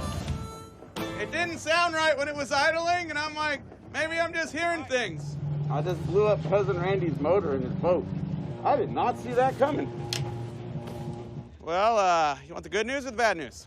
All of the news. The good news is when it broke, I was at the starting line, not going fast, and not at the finish line going 100 where I was going to get thrown in the water. Yeah. The bad news is when it booted the rod out, it didn't go through the pan, it went through the side of the aluminum block. Oh. So it is junk. There's no amount of JB Weld that can fix it? I've never broken anything like this. I don't think on Roadkill we've ever hucked a rod out of anything before. That was a nice motor. Yeah, it was a nice It was motor. a really nice motor. The turbos didn't fall off. They're still on there. I feel good about what we did. Wow, the one time we don't do anything dirt cheap, and look what happens. It's time for a confession. I have never killed an engine as bad as I did that little old LS3. And right about now, you're asking yourself one question. Why would they go to all that trouble just to kick the rods out at the starting line? It's easy, because we had to know if we could. We had to find out what happens when you drag a classic jet boat to a drag boat race and try to turbo it right there in the pits. And it wasn't all bad. We brought two of our favorite projects back from the dead. The muscle truck did not run, and now it's ready to tackle whatever ridiculous terrain is next. And thanks to us, Cousin Randy's jet boat ripped across Lake Elsinore for the first time in nearly 8 years. Sure, the LS has a hole inside of the block you could stick a watermelon through, but while it was running, you couldn't remove the grins from our faces with a bazooka. Do I know why the engine broke? Nope. Do I feel guilty that the Pistons tried to become astronauts? Yeah, a little bit, which is why, when all was said and done, I bought the boat from Randy and drug its broken carcass back to Georgia with me. The little Renegade is like the Ratson, and I can see past the destruction and spot its true potential. I do see us hitting that 100-mile-an-hour mark someday, and when we do, you might see that feat on a future episode of Roadkill.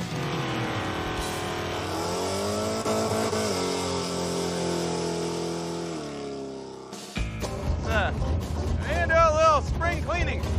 Yeah, there's a little of that. Oh, don't dirty the lake with that. Come on. I might be helping the ecosystem. We're introducing a new species that will die.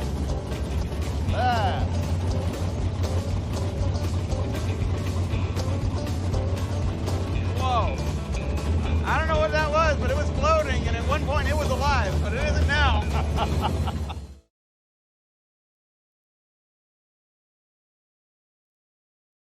This time on Roadkill,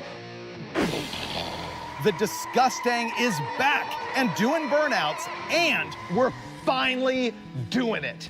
The Hemi Grammy.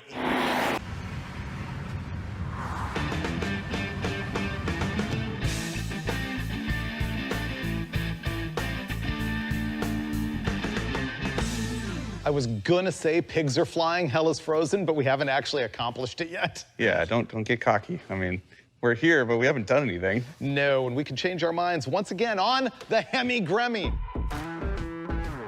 We've started and stopped this project so many times. It's been a scheme of mine since way back when I first bought the thing. It's a 1975 AMC Gremlin with an inline 6-cylinder engine that I bought running and driving for only $700 way back when. And the first time that you saw it was in the episode where we had that whole disaster with the Prius versus the Gremlin, and we ended up spinning off the road while we were flat towing the Prius with the Gremlin, and then we ended up running over the Prius with a tank. It's an epic episode, you've got to see it.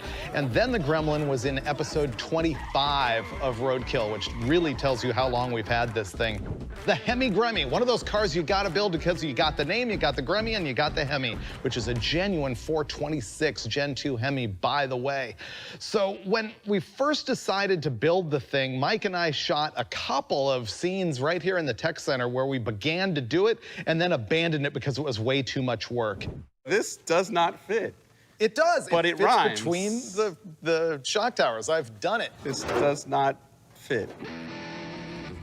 And then we thought, well, we'll build it on Roadkill Garage because we can do it over more episodes than we could on Roadkill. And so it went up to Steve Dulcich's place, and he and I test fit the Hemi in it and messed around with it a little bit. I have to admit right now, this is not as good as I hoped it would be. We realized it was way too much work for that too, and honestly, Dulcich wasn't that into it. Let's call it quits early. I'm good with that. I'm out of here. Started early. Let's go. Okay. Let's go, Big Joe. I have to confess, I kind of hate the Grammy.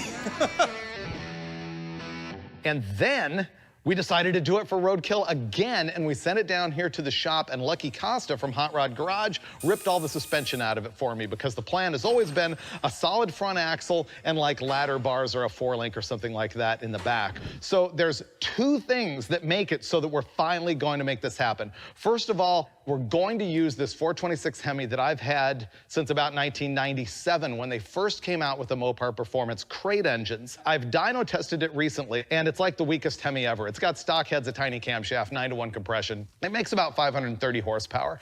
But really, this is gonna be about the profiling more than about the speed.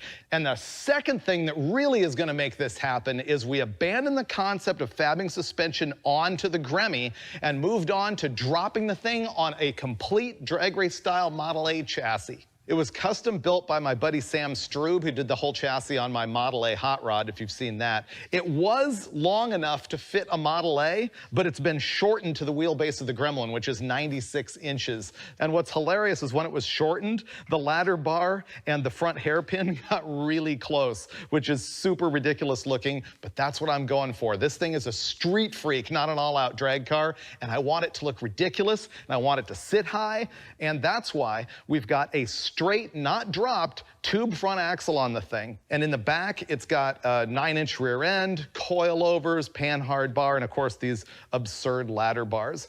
Right now I've got the 15x10 Kragers on the back with the N5015s. My ProTrack tires didn't show up for the front, so that's something we're gonna have to work around a little bit. So because this is just a straight frame, we're gonna be able to take the Gremlin, which is a unibody car, cut a bunch of stuff off of it, plop it on here, and my hope is that we're gonna be able to make body mounts just like a Jeep CJ7 would have.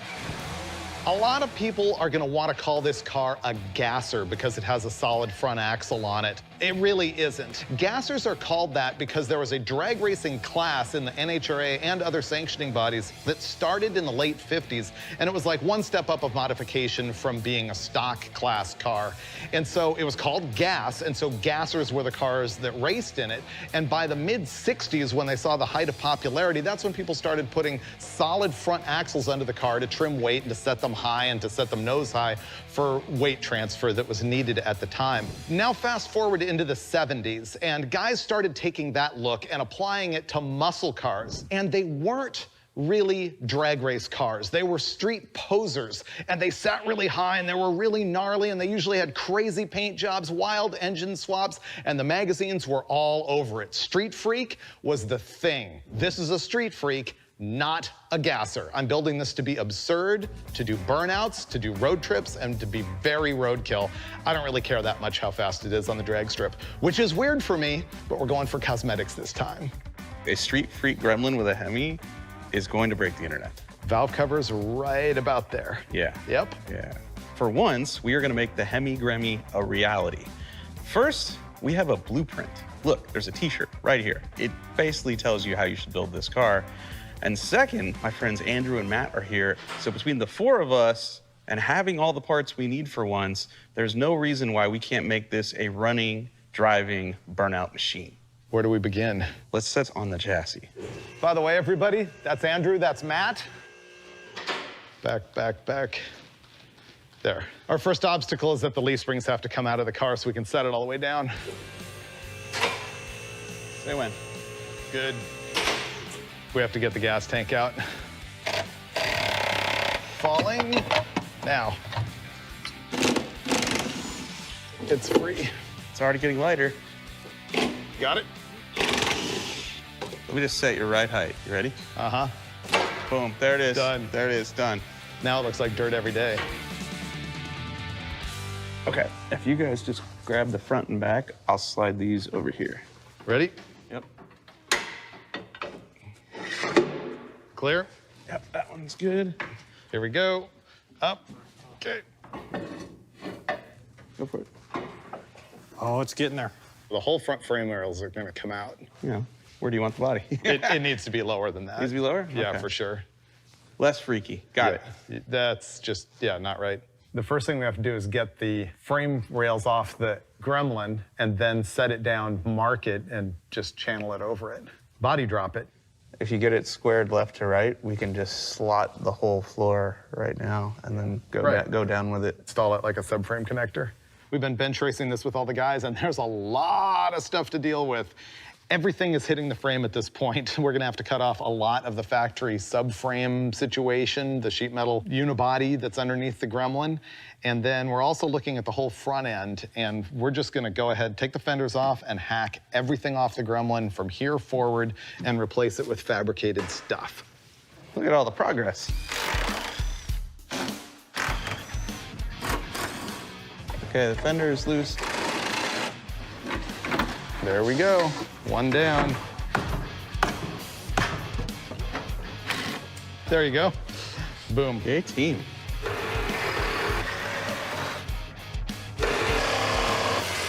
That's a good blade. That front valance is attached to the frame, and so we had to cut it off. And now we're ready for the big hack. What else you want butchered? Have at it. You know, later on, you could Zeus this back together if you wanted to. Just saying.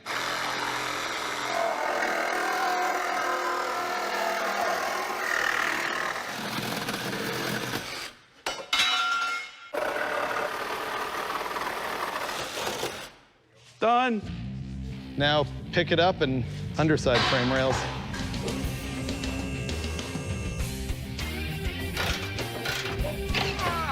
It is free.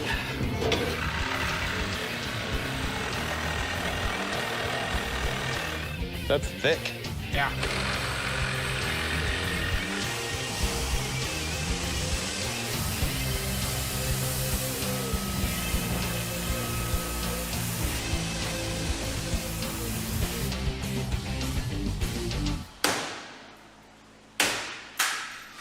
Oops, sorry. Whoops. Mike cut all the stuff off the bottom of the car that was interfering with the chassis the first time, and now we're dropping it for a second time to see what we need to hack. All right, it's sitting on the chassis. Unless you want the monster truck look, we're now cutting the floor of the car. Unfortunately, it still sits too high off the ground, and so we're not going to be able to make body mounts like a Jeep to mount the body on the frame. Instead, we're going to channel the body over the frame, which means we're going to cut slots in the floor and drop it over the frame and then weld it to the floor. This is when we find out if we got the slot cut in the right place. We just did about 1.5 feet of the floor to go over the frame. Oh, yeah. Oh, yeah. Like a glove. Nailed it. Oh, dude, that's so much better. Yeah, that needs to go down an inch or two. So the top of the frame about even with the rocker. This is gonna look so cool. Yep.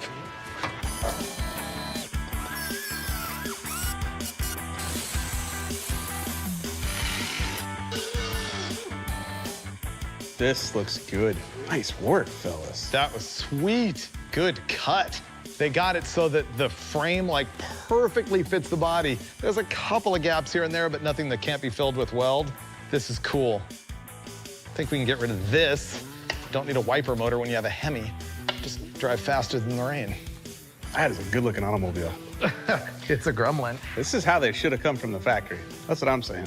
Okay, this is wild. We got the body on the frame in about the position that it wants to be, and we're about to swing the Hemi in and like mock it up and see where it's gonna go. So all of the good visual pop is gonna happen like that. The motivation comes early and goes downhill from here. Wow, not bad. We're gonna lose a lot of firewall. Uh-huh. Yep. But a lot of firewalls. the great part about this is like, if you don't run a hood, it's just fender and Hemi. Dude, look at this. Uh-huh. This was like made for a Hemi. The motor's gonna get taller, so. Yeah, carburetors, air cleaners. Yeah. Just like the cartoon. Fender well headers, like there's still stuff. This is gonna have no trans tunnel and no room for your feet, and it'll be perfect. Yeah, who are we? What does it really matter? This is gonna work. Cool. All right, so body fits the chassis. Hemi apparently fits the body reasonably well. Transmission will not go in, ain't even close. So what we're gonna do right now is make a cardboard template of the bell housing, which is the widest part of the transmission at the very front of it. And then we're gonna transfer this to the firewall, let Freiburger butcher it because it's his car, and then we'll just step back and watch the mayhem.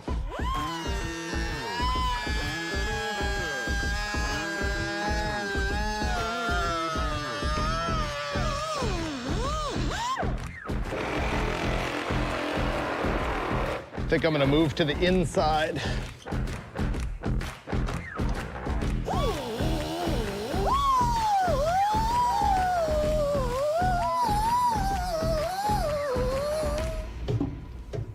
We're mounting this trans and engine so high that the center line is gonna be right about here, then drive shaft.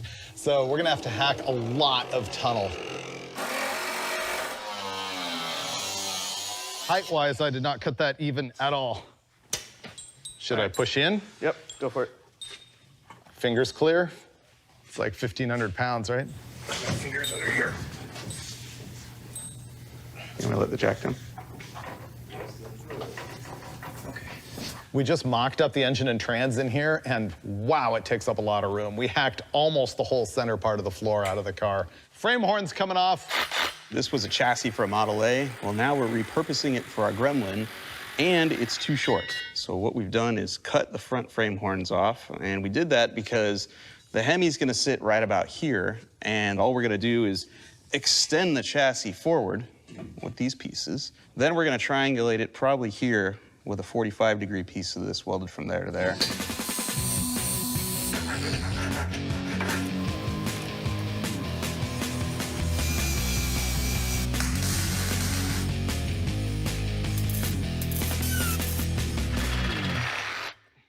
I think you're real close. Probably more angle than you want. The trans could probably come up. Oh, yeah, definitely. We have a dozen things going on at the same time. because we don't have parts to finish anything. So Andrew's making a transmission crossmember bracket. Mike's working on the motor mounts that we can't finish because we haven't moved the steering box and we don't have a bushing.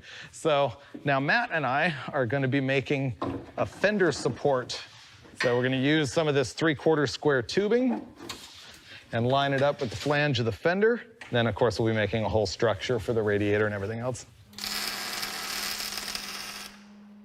This is a plasma cutter. It's amazing. And I'm going to use it to cut right through this 3/16" plate to make a plate that'll bolt to the engine block that the other guys can turn into motor mounts. Look how far above the fenders the valve covers are. I love this. That part's great. I would never put a hood on this. It needs no hood from here back. Yeah, it's way too good. It just needs this for decoration. Yeah, I'm in love. Yeah. I have similar feelings that I have for the Rotson, and this hasn't even disappointed me yet. That's good. It will. You know, it can only get better for me. So to continue this, we have to make an entire frame that's going to support the fenders and the radiator. So we got to figure out how wide the hood is and set that distance, and then we'll probably put a cross rod, some diagonals, and then some verticals to mount the radiator to. We are at 44 5/8. My fender appears to be aligned. We got a lot done today. We got most of the floor cut out of the car where the transmission goes. We got the fenders temporarily hung. We got the engine dangling with no motor mounts. Right now, I'm gonna knock all the paint off of the floor where it surrounds the frame rails, where they protrude, so that we can finally weld the body of the car to the chassis, locking this in, which enables us then to finalize all those things up front that I talked about that we really haven't finished. Right now, I'm gonna make a big mess. First of all, Andrew and Matt are killing it. They made this transmission cross member, and the thing that's really cool about it is like conservation of fabrication, make everything easy. They've drilled holes into the brackets that already hold the ladder bars, and that's gonna mount right here to the trans cross member, and we didn't have to fabricate more brackets. We had an initial plan to slice the body over the frame and weld the body to the frame, but then we keep having to remove sheet metal to clear the transmission and other things, and so total change of plan. This part, bye-bye. We're gonna end up removing the tunnel all the way back to this rear seat line right here. We're gonna take this part out too. I think we're only gonna keep the footwells. We're gonna fabricate some stringers that go from the frame all the way out and attach to the rocker panel. We think that's gonna be a much more secure way to hold the frame. Meanwhile, the guys are in the back making brackets off the back of the frame that are gonna go up to the subframe that's still left on the Gremlin body to hold the back. And in the front, Finnegan is making little brackets that are gonna weld from the frame directly to the firewall. So we're gonna have 4 points of contact on each side. Firewall, 2 stringers, and at the way back. So that's sort of how we're constructing, deconstructing, and reconstructing all at the same time.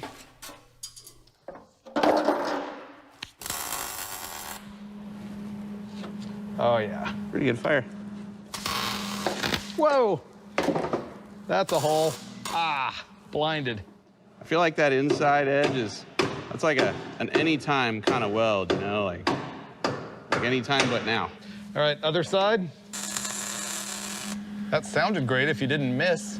I didn't miss. You don't always do perfect welds, but when you do, they're where nobody sees them. Yeah, make sure nobody can see the good stuff.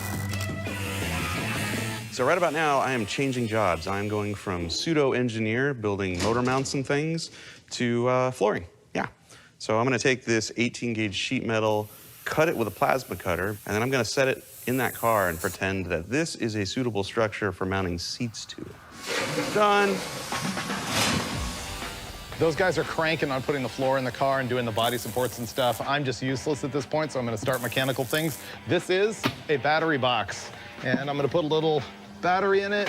I haven't decided where. You know, normally you put a battery over here, but for simplicity, it might go right in the center.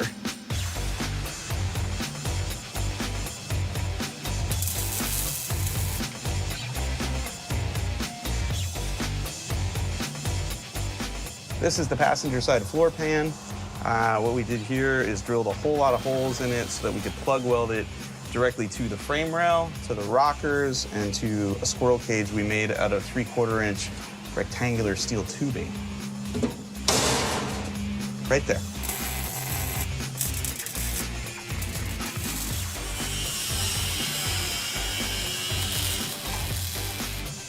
Bye-bye, Mr. Hole. Would you look at it? The Hemi Gremmy actually looks like a gremlin again. We got the front fenders hung.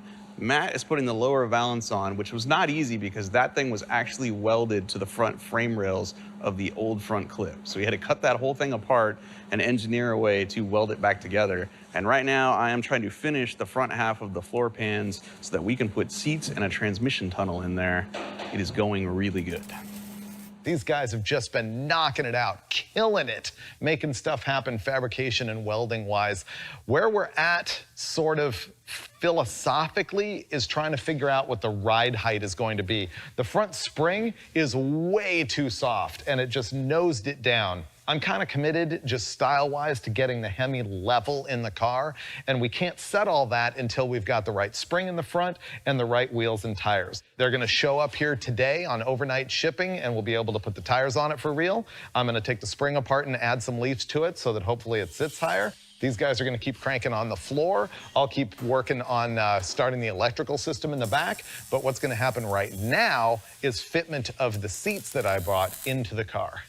Okay, this is a Kirky Racing aluminum fabricated bomber seat, and I'd originally got it from my F-Rod, which is my 8-second 1931 Ford Model A, and these were too wide for that car. So what we're gonna do is mock it up in here. Oh, I think I might have nailed it right there. Yeah, see, I got the perfect armrest height. I've got the perfect shoulder height. The steering wheel's off-center this way to me, but oh, nope, now it's good. So, yeah, that might end up okay. You want to mark that? Mm-hmm. This is going to be a huge moment, getting rid of these ugly wheels and tires and putting on this. The Krager SS and the ProTrack 235/60. And the key to it is 2.5 inches of back spacing. So what I'm trying to do there is move them outboard. See how this is too sucked in? This is also too short. Part of the key to figuring out our stance on the car is going to be getting the taller tire on there, which is going to pick up the front of the car. And then I'm going to be able to add some leaves to the leaf spring to pick up the front of the car and find out if we've got it as high as we need it to be. Ooh, barely clears there. Yeah, if you can turn that one. And hits there. A little bit of fender rubbing will fix that.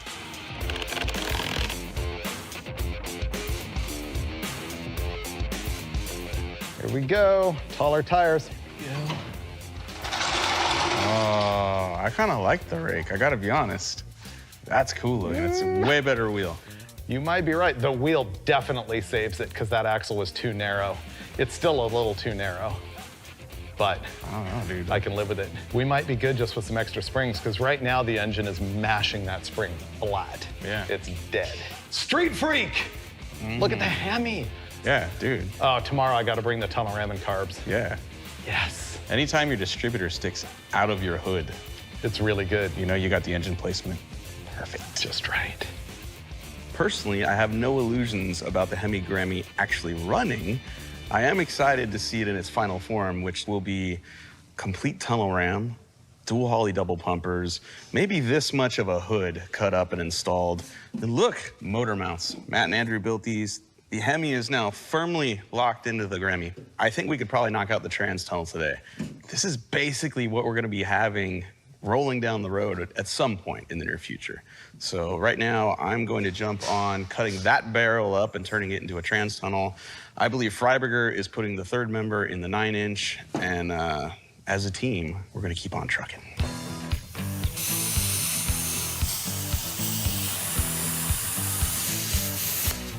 Boom.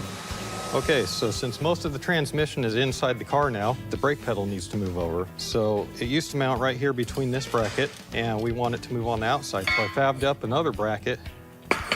Gonna put it in the car and hope it all fits and hope the geometry works out. You know, I realize this project looks ridiculously expensive, but let's review some things. I got the Gremlin for $700 ages ago. 232 angry cubic inches. The chassis under this thing, I bought from a friend of a friend for 2,000 bucks. The Hemi is a little hard to get around, I admit, but I've had it since 1997 as part of a trade deal. Gearstar donated the transmission, can't argue with that. And the rest of it, I'm trying to scab together. I mean, Andrew and Matt are virtually volunteer labor. And of course, we got Finnegan making a trans tunnel out of an old oil drum, so that's near free. And I'm using a lot of leftover parts. This was in the Crusher Camaro at one time. And it is a wave track, which is a limited slip with a 350 gear. And the reason I'm using it is because it's 35 spline, which is a larger axle shaft diameter than you would normally get from a Ford 9-inch. Like stock ones are 28 or 31, so this is beefier. And my buddy Sam had axles that would work. And so I bought those for 200 bucks. So it's kind of cheap. So you might guffaw at me trying to say it's a low buck project, but I would say it's as low buck as I can manage to throw it together. Ugh, that is not light. 15 by 10 and 50-15. See what I did there for that cool camera shot?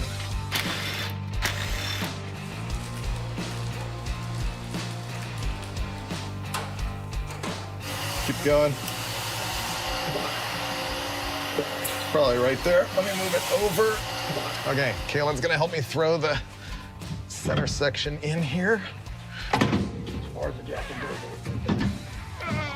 There we go. That was easy.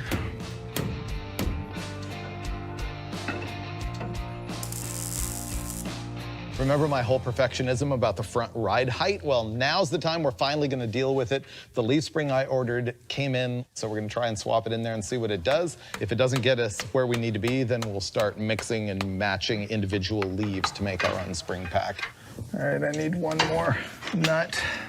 A moment of truth on ride height with the front spring. It's like the Titanic's sinking. Oh, wow. That's way worse. That spring compressed flat.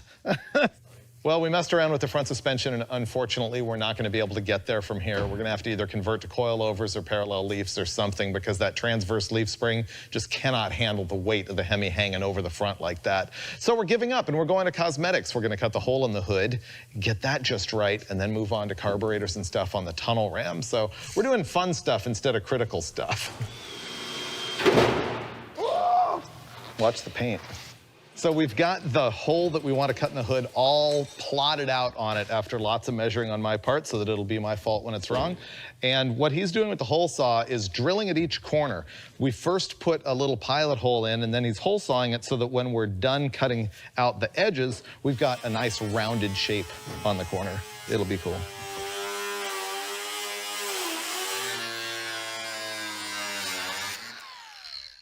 How's that for a wall hanging? Looks like a miniature hood. Ouch. Wow, this is quite a diet you put it on. Look at that. I'll have to cut those braces back. This is better than carbon fiber. Look how light it is. Dun, dun, dun. Back, front. Look at that. Wow. That is a lot of Hemi. That looks good, dude. Yeah, nailed it. That looks good. That is really cool. Okay, I admit one sort of embarrassing thing here is that they're not Dominators, but what can you do? Lucky to have carburetors. Yeah. There you go. That's what you get with the Hemi Grammy. Dude.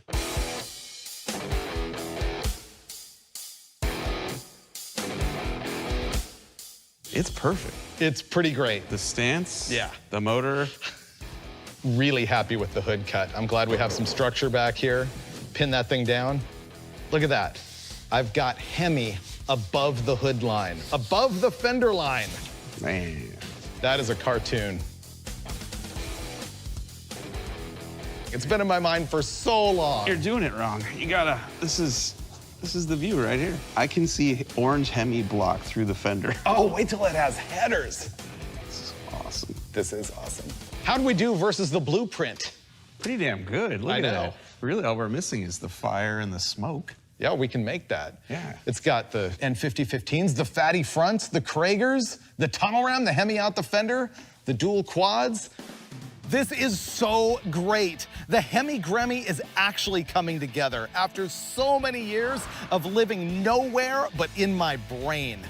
Obviously, it's become a way bigger build than we anticipated.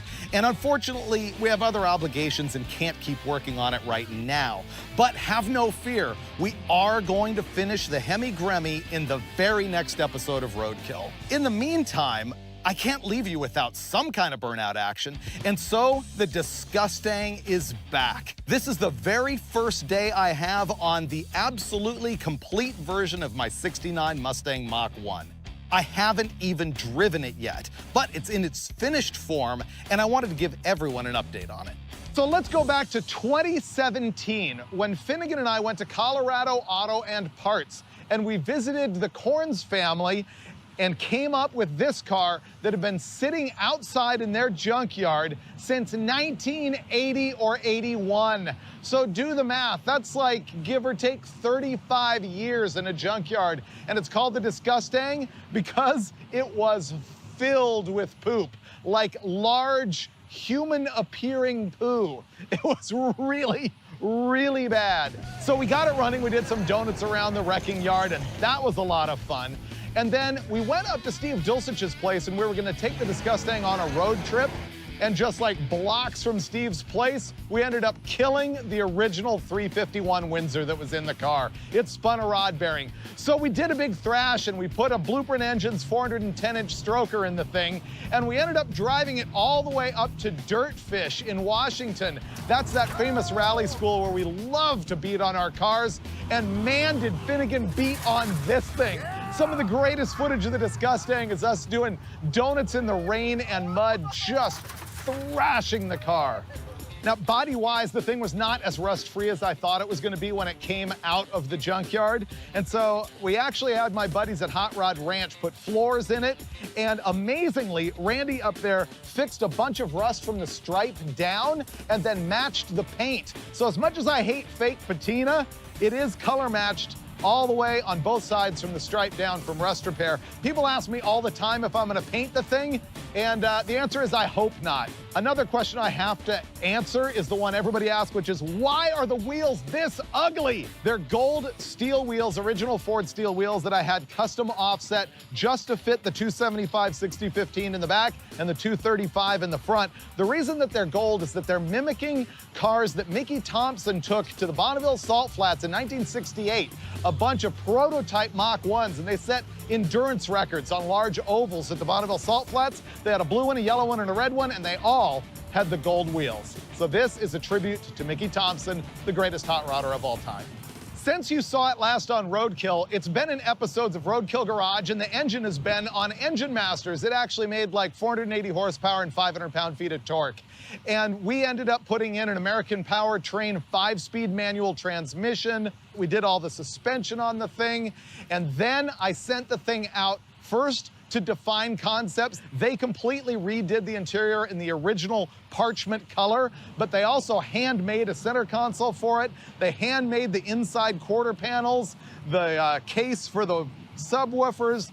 It's incredible what they did. After that, it went to Lucky Costa from Hot Rod Garage, and in his personal shop, he installed air conditioning and then did all of the little tiny stuff that I would have never gotten to in a million years because Roadkill. Today is the first day that I got it back from Lucky, like completely dialed in. See, the last time I rode in it, it was just full of poop. Yeah. So our plan, after having stared at the Hemi-Gremi in lust, is to go hop in the Disgustang and head out to Hoonigan's to do some burnouts. Let's go ruin your brand new tires. Let's do that. Let's go ruin my brand new car. Why not? Let's go. You only have to drive it one day to make it a daily driver, right? It counts. If it makes it there, it counts.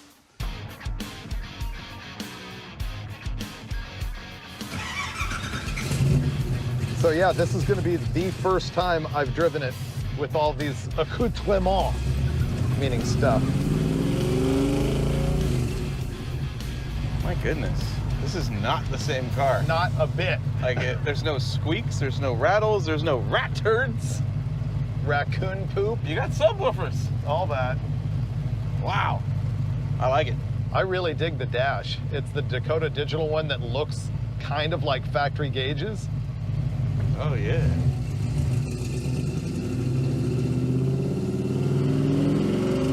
It says I have oil pressures, and it says it's 135 degrees. That's way better than it was last time we drove this car. Yeah, we did a lot to it. I mean, every nut and bolt on the whole car is brand new. Yeah, I'm not inhaling fumes through the floorboards anymore. And you have a seat belt? I have a seatbelt this time. That's a new Trans even, right? It didn't have a stick in it the last time, did it? No. American Powertrain 5-speed, not 6. So Lucky installed the taillights for me, which are LEDs. And they have a switch on them where you can either make them with the sequential blink, blink, blink, blink, blink, blink, that. or solid. And I was like, no disco. I want just regular solid light. I don't like the sequential. I like the sequential. It's disco. Ah, it's churching it up. I like it. Ah, I hear my bad lifter. That lifter clatter is the worst. Oh, I hope that lifter doesn't break while we're doing this. Oh, this is the worst it's ever done it. I'm sure there'll be a parking lot around here somewhere. Here we go. Okay, well, we've already got a bummer. It's idling at 2,000 RPM. It's got no throttle return spring, massive vacuum leak, and aside from that, it has got a lifter that is making a ton of noise. Unfortunately, it started doing that as soon as I put it in the car, and it hasn't healed. It didn't do that until it got hot, and, right. and until the lifter started really making noise. Yeah.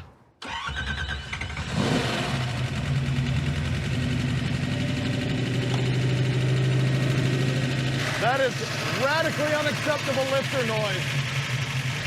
The cable is not letting it go all the way. I'm way more concerned about that lifter. That's gonna fail.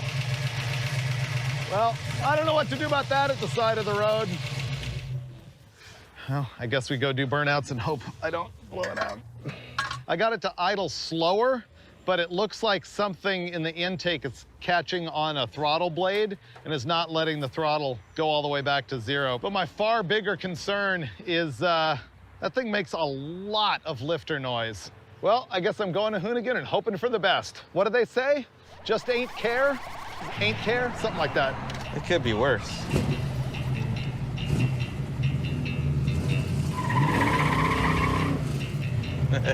Wheel hops too. Yeah, now it's not doing it. Cool. Well, I suppose it had to continue being roadkill one way or another. Always does. Doesn't matter how nice the car is.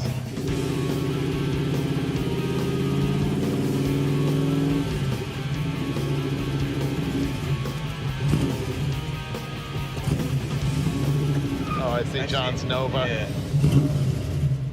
Look, see? It says just ain't care. There it is. I'm parking directly under that because that's what's gonna happen.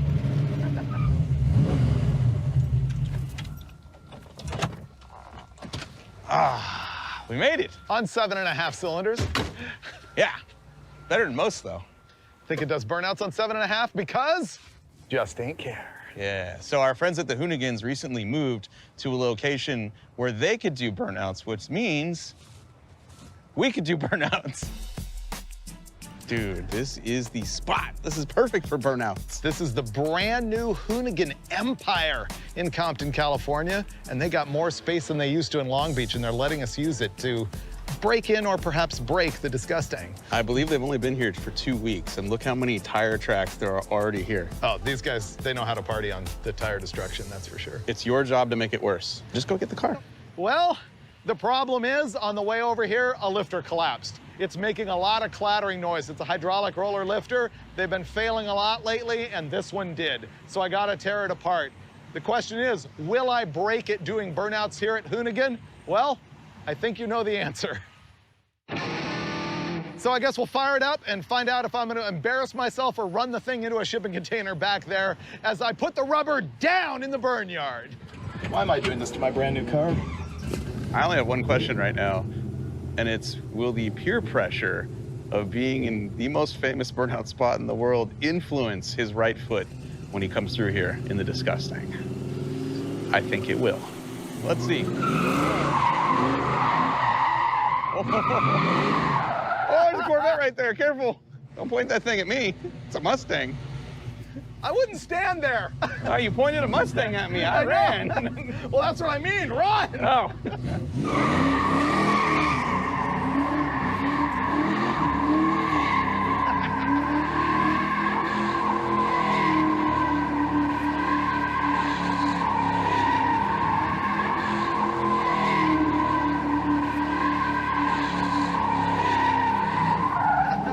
Oh, that was a pretty damn good donut.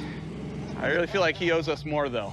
I mean, the car's got base now. It's got a new motor. It's got a new transmission, new suspension. All that work that went into that car, I feel like he owes you and me more smoke than that. Here we go. Here we go. That didn't count either. Do better. I love peer pressuring Freiburger into making bad decisions with his cars. It's still in one piece. More cowbell.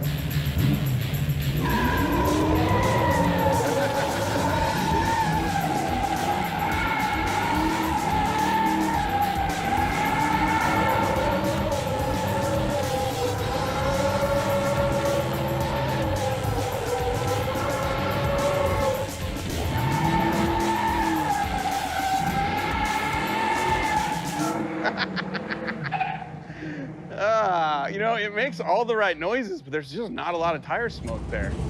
Wow, taking a beating. It's still not overheating or anything. Wow, there's the Finnegan scumbug right there. I really feel like second gear's not the move. It needs third gear, more wheel speed. Will his clutch handle it? Can I peer pressure him into doing that? This is sacred hollowed ground right here. There needs to be more smoke. Go for third gear.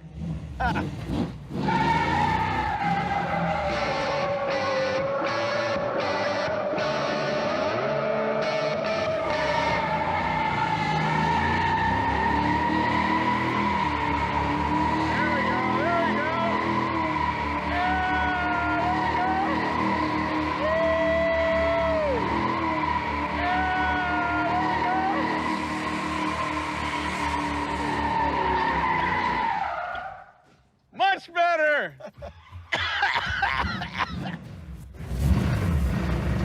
I think I broke the lifter. Yes. That broke it. There's some science here. It's broken. Oh, well, we'll get to that. I want to make you feel better. The transition from concrete to asphalt finally made tire smoke. Yeah? It was beautiful. I think it maybe kicked the push rod out. Listen to it. Sounds the same. Yeah, it was pinging. The RPM was really low when it was pinging. It was almost not running when it was pinging. Hear that? That sounds bad. That's bad. That sounds remarkably like it did when we blew up the 351. Remember when you said this sounds like we blew up the 351? This sounds like when we blew up the 351. It just went away, though. Not at RPM. Oh, yeah. That's a rod knock. Is there any oil in it? Yeah. I mean, it's got oil pressure. Oh, no, it doesn't. That's a rod knock. It's done. Oh. Apparently, Uncle Rodney is not quite ready to come out and play, but he's damn close. Yep. All right. That's the end of another motor in the disgusting. It only has 23 pounds of oil pressure at like 4,000. So that's not good. It's dead. I just ain't carried it into oblivion. Thanks for watching Roadkill. Well, that was the ultimate because Roadkill. Explain to me how this engine has taken an absolute beating and never failed. Think about it. We've run this thing down the drag strip and run low 12s with it. We road tripped the thing all the way up to Washington, and we beat on it mercilessly at Dirtfish. But then all of a sudden you take it to Hoonigan and you get peer pressured into a million donuts and the junk blows up. It's got a bad rod knock. Everyone's been asking, don't you have a road race pan on this thing? Yes, I do. But apparently it couldn't hang with that many donuts. Eventually I will get it fixed and hopefully be able to drive it for more than a day. But for now, we're gonna get back to work on the Gremmy, which is turning out way better than I hoped for. And I guarantee you will see it doing even bigger burnouts on the next episode of Roadkill. And I also promise we will not blow up the 426 Hemi.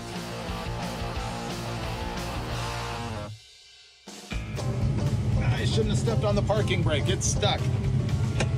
Okay, we have a problem. I made the mistake of stepping on my parking brake and it is now stuck and I can't get it up. Everybody cut, everybody cut. What do you need, David? Do you need tool? Give me a second to fiddle with it. Copy. Fiddling. Okay.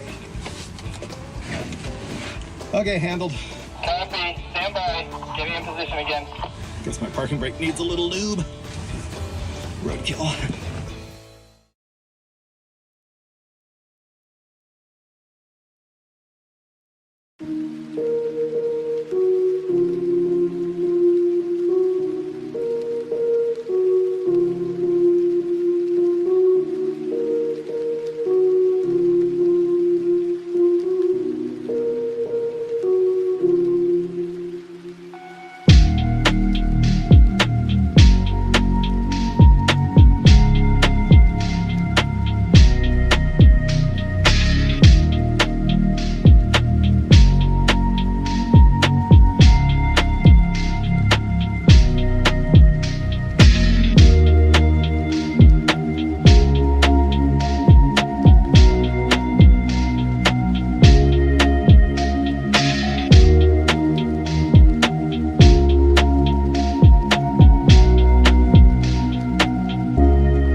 All right, part two, the Hemi Gremmy is gonna happen. Apparently, the commitment that I've been like had my arm twisted is that it has to do burnouts by the end of this episode. If you didn't see the last episode of Roadkill, you don't know that we are finally building one of my long-term dreams. It's the Hemi Gremmy. Yep, this is our 1975 AMC Gremlin that we're turning into a full-on 1970s street freak. We've dropped the body onto a modified Model A chassis, and we're stuffing a 426 Hemi under what's left of the hood. It's kind of the same as the last time you saw it, except we sent it off to Lucky. He put a fuel tank in the back, like a basic boat tank, and plumbed half of that and plumbed half the brakes, and it's on us. We got a lot to do. Yeah, all that's left is everything. Which is why we brought Andrew and Matt back in order to help us out. Okay, ready? I just wanna, you go that way, I'll go this way, and yeah. Whoops. Wow, look at the organization right there. Yeah, when the project is this huge, it will not fit on an ordinary pizza box. Yeah, there's a lot of really big stuff that needs to happen. Remember on the last episode, we were working with the front suspension, we had that transverse leaf spring that was collapsing? Well, it's now actually bent all of its brackets on the front axle from being trailered to Lucky's and back. All the steering's gonna have to change, which is on the same list. Headers are gonna have to get made, wiring, drive shaft, plumbing. Oh, just getting the intake manifold installed and all of the linkage and all the plumbing to that is gonna be big.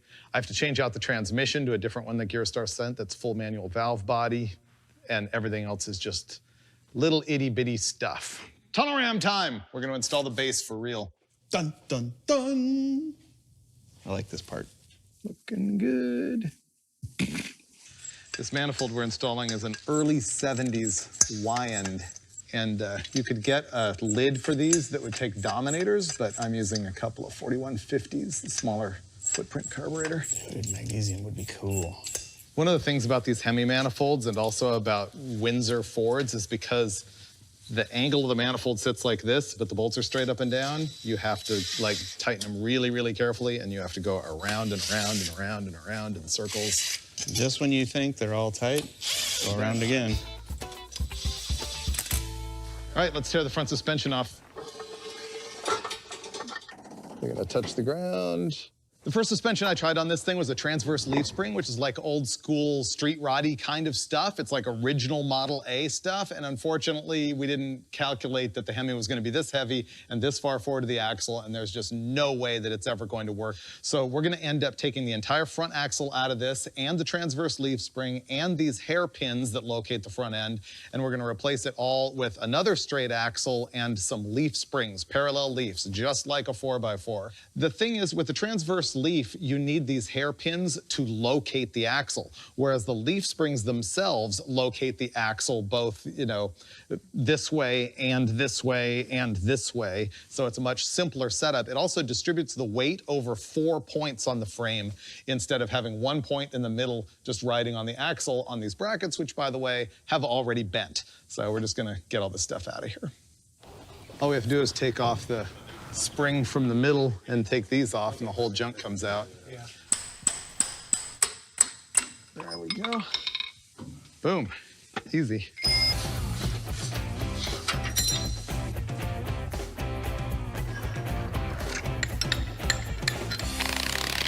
Okay.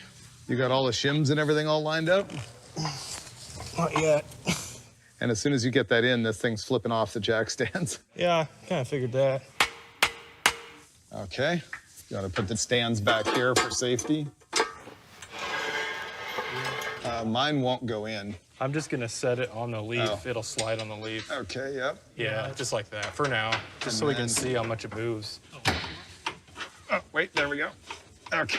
So what we're doing right now is just mocking up, putting some weight on the springs to find out how much they collapse when we have the load on them so that we can sort of eyeball all of this stuff together all at the same time. We also need to figure out if our new steering linkage, which is gonna go to the front of the axle instead of behind the axle, is gonna end up interfering with the springs.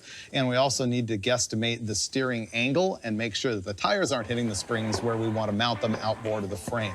Boy, there's a lot of stuff to consider on like the simplest suspension ever, but we'll get it slowly. Oh, yeah. Spring's getting longer. Oh, there we go. Woo, okay. I thought it was gonna go all the way. Those look good. And now it's basically 5-inch. It moved roughly 3/4 of an inch. It's tall. Okay, we've got the leaf springs mocked up in here, and we actually have weight on the spring by smashing it on the underside of the frame. Everything is supported on jack stands as far as the axle and everything, so the ride height isn't 100% accurate right now, but you can see it's way too high. So we've been able to determine how much that leaf spring is gonna squish and where we wanna mount the top of the leaf spring to get our ride height to be correct.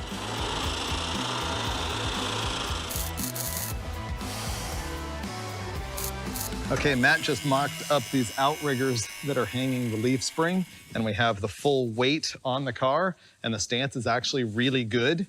So I think instead of doing more measuring and thinking and figuring and squaring, we're just gonna weld it in because that's always the best answer. So he's gonna zap, and then we have to start worrying about shocks and steering box and steering column and all that stuff. Now that the leaf springs are hung, we've got the axle centered this way in the vehicle just by taking a bunch of measurements, and now we're setting the caster angle. So if you're looking dead into the side of the car like that, this is the kingpin.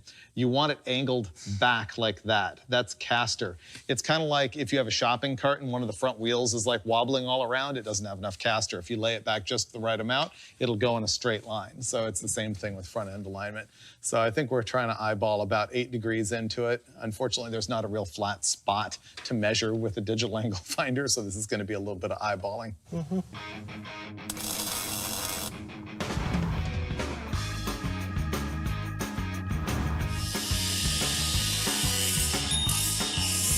This is really critical, super important. It's not as sexy as making sparks, but.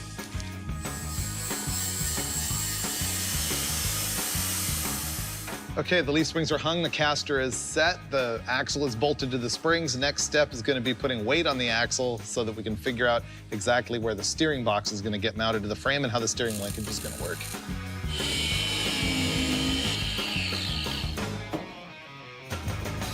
I gotta say, we are killing it. So much has been accomplished today, and we are this close to having a complete front suspension and steering system if it weren't for the fact that we're missing shocks and pieces of the steering system. However, I am about to cut this shaft right here, which means we can then connect our steering wheel to our steering box, which means we can turn it. Beautiful. You'll note that the lid of this thing actually does have a little bit of a wedge shape to it. So I'm gonna put it the right way, like so.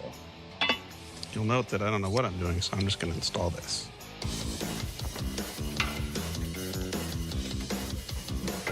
Ah. Wow.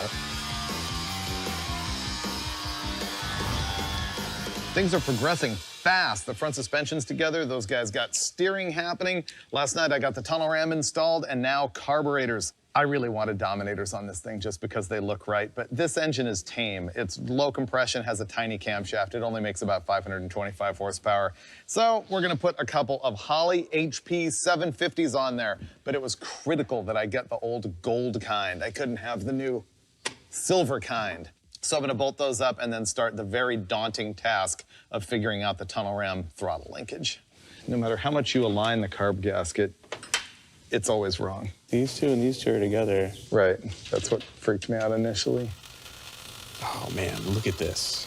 Lion tunnel ram, dual Holley double pumpers, and one AED carb linkage kit for a big block Chevy, now adapted to the Chrysler Hemi right there. Yeah, that's gonna work. Linkage is done.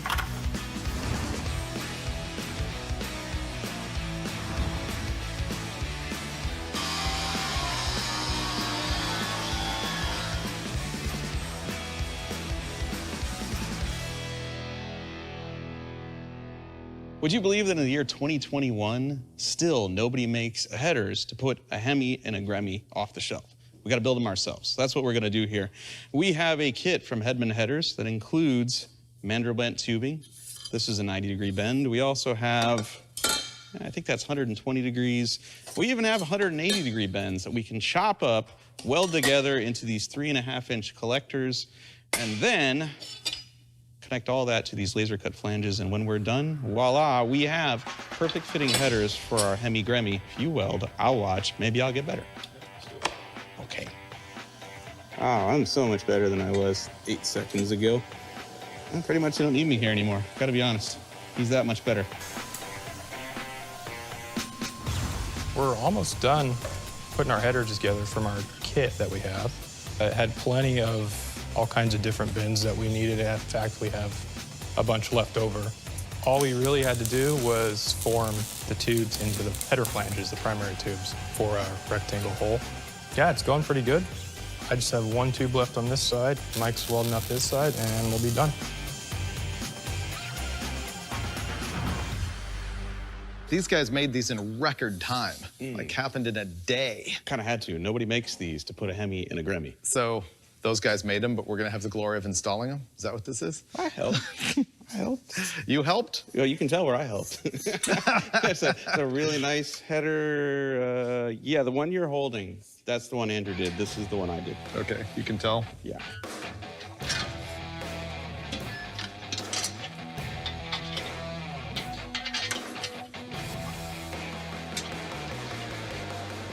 Cool. Almost matching the blueprint. See? Fire. That's a huge piece of the puzzle done. Yep, that was big. I'll start wiring. Here's a tech tip for you guys that gotta wire your own hot rod at home. I need to butt splice 2 wires together here. And this is your average everyday butt splice that you get from the auto parts store. And they work good. You put that in there, crimp it, and it's together, right? It's strong and it's good, but it's not the best way to insulate the joint. What you really want to do, if you care, is get a non-insulated butt splice, which looks like that. Put your 2 wires in there, crimp it together, and then slide a piece of shrink tubing over the whole thing. When you heat that up, it will insulate this really well.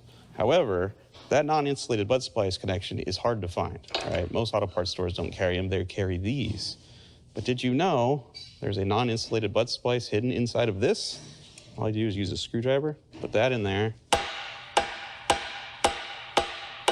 tap it again until it's out, and voila, you have a free, mostly, non-insulated butt splice. Here at Roadkill, we'll show you all kinds of ways to do things wrong, and then we'll just show you one god-awful way to do something right. You don't focus on that it's held here to here with electrical tape. You focus on Finnegan put a fuse on it. I'm really concerned about how this thing is gonna handle with all the weight on the nose and so much weight forward of the axle and everything, especially with these springs. So I wanted good shocks. The street rod shocks that were on here were like super flimsy. These are Ride Tech HQ by Fox. The reason I got these is because it's really hard to find such a short shock with performance valving. The street rod front ends like this always use a really short shock absorber, and this is the only one I could find that had the collapsed and extended links that were gonna work. And so Andrew's working on using the original upper mounts, and he's gonna just weld a shock stud to the front of the tube on the bottom. And these are adjustable, so hopefully we can make this thing drivable. Stuff is happening. I feel good. Yeah. But we're all freaking out because of the whole adapting the GM transmission to the Mopar engine thing. I had to get a special little adapter and bolts and stuff that isn't in there. So I think what we're gonna do now is rack it, pick it up, try and swap the trans out of it. I'll show you that in a minute, and make sure the adapter works and make sure the starter works. Hopefully we can get that sorted out. If we can't, we got 2 days to try and fix it, or we lose the shop. That's it. Joke never gets old. All right, let's pick it up.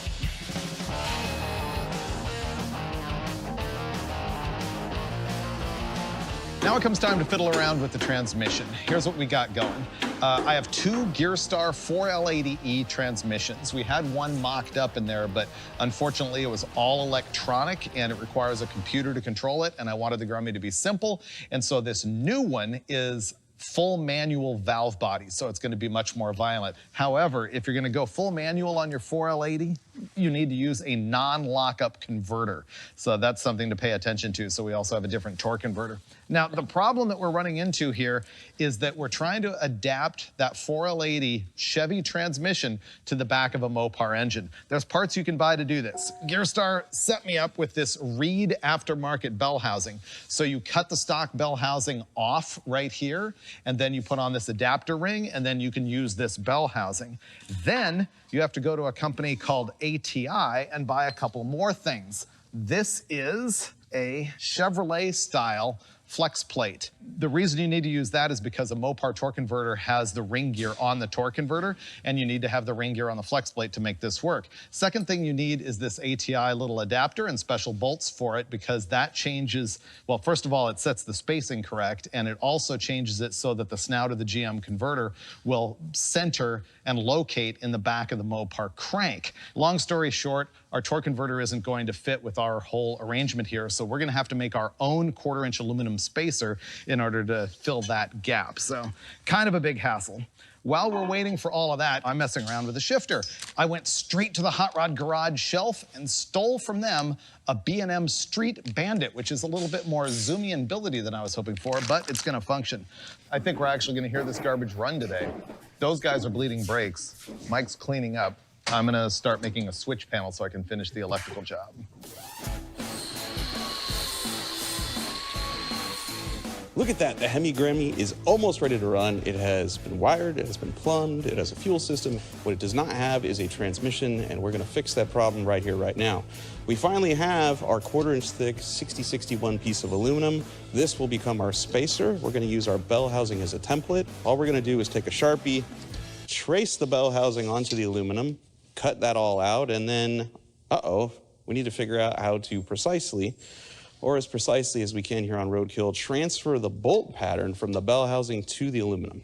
Now, they make a nifty tool called a transfer point or transfer punch. Well, we don't have those. So I'm gonna show you how to make your own using just bolts you have laying around the shop and a few simple tools. Everything that clamps the trans to the motor takes a 7/16 bolt.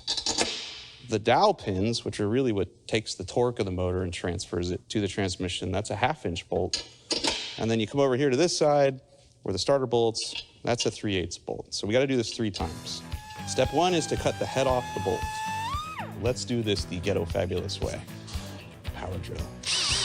I suggest you use someone else's drill, not your own. Get yourself a zip tie so that you can activate the trigger remotely. This is high-tech stuff. You know, it's adjustable. 3 clicks, pretty good speed. We're gonna go 4. We're gonna step it up this time because we're in a hurry. We gotta build this car.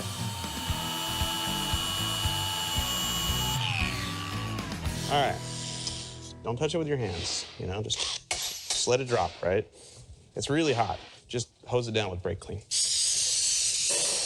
We have 3 perfectly good transfer points for fixing that bell housing pattern in that aluminum. Let's go do that. Boom.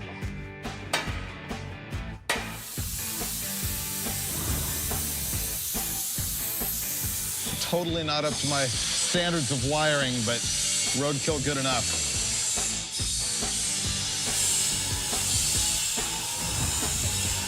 Okay, more difficulties here. You know when you install a torque converter, you get it all the way seated in the transmission, and then there's supposed to be like an 1/8 to 3/16 of an inch space between the flex plate and the converter, and you pull it forward? Well, that's the problem we're having. We've got no space to do that. We bottom our converter all the way in there, and it's bound up in between the transmission and the flex plate. See, the deal is we've got our old converter for our computer controlled transmission, which is lockup, and then we've got a non-lockup converter. They're different depths inside. You do this, that one's 7 inches. That one's 6 3/4 inches. So the stick out is a 1/4 inch more, which ends up in a bind.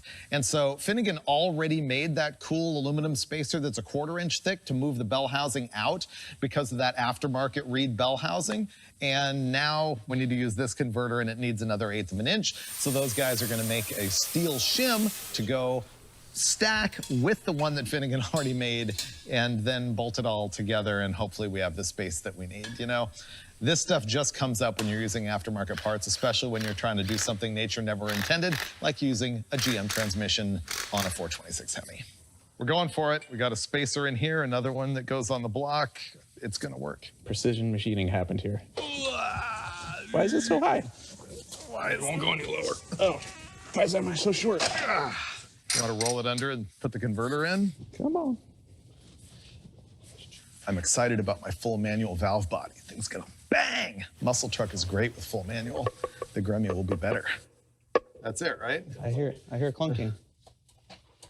Please work. This is the right trans, right? Because there's 2 of them. Yeah. Okay, up, up. It's gonna, there we go. The snout is in. Now we need to tilt. This side needs to, okay, we're on. Stop. Oh, it's really gonna happen finally. It's really gonna happen finally. Oh, next fail. The snout's keeping it from pulling forward. It's either hitting those bolts or it's bottoming the snout, one or the other.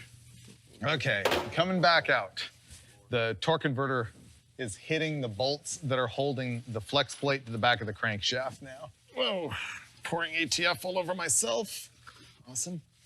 We got the transmission all the way up in there and seated against the back of the bell housing, and unfortunately the converter wouldn't slide forward because it's hitting the bolts in the back of the crankshaft, so now we're solving that. There you go. Assemble. Andrew ground a corner off every flex plate bolt, took a lip off the converter, and we think we have our clearance now. Here we go again. Up, up. There we go. All right, that gets bolts in. Once we've got it squared, the converter turns freely, and we've got about an 1/8 or 3/16 of pull forward. We did it. Now that the transmission is 3/8 of an inch further rearward since we measured the drive shaft, we're gonna find out if that sucker fits and if it hits this, which I think it doesn't. I'm gonna go cross off drive shaft. And trans install. Spacer handled. Is the starter fully installed? Yeah. Yes. So we're putting our seatbelts in, and since it's a bunch of flimsy sheet metal on the floor here now, to do it safely, we're gonna weld in a couple pieces of flat steel across the floor here, and then we can bolt our seatbelts to that. This guy goes around here. I just routed it differently than I planned, so I'm not sure it's gonna fit. I'm about to get weld spatter down my back, aren't I?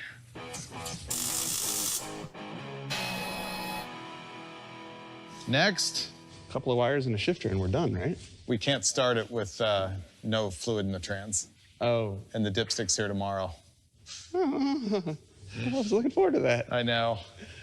Wait. Hold on. What about one of these project cars behind us? Somebody's got to have a dipstick in their trans, right? For a 4L80? I don't know. I mean... I'm going surfing, hunting.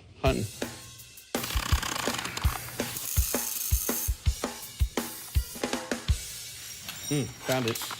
Stole it? Yep. Good. I hope it was Hot Rod Garages. Thanks, fellas. Appreciate it. We're gonna have to cut more floor.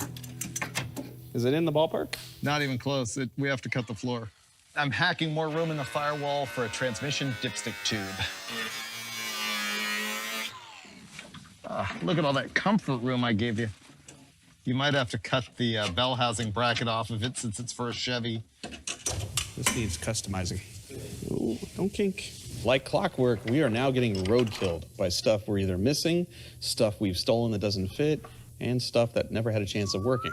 So we're gonna move on to stuff we can accomplish, like making the exhaust system on our car work. We have 3-inch aluminized exhaust tubing, some mufflers, and we're gonna turn all of this into side pipes that will tuck neatly right up under the rockers of the Hemi Grummy right here. Watch. Now that we've tack welded the whole exhaust system in place, somebody who is far superior than I at MIG welding is going to finish the job. I looked. I did it.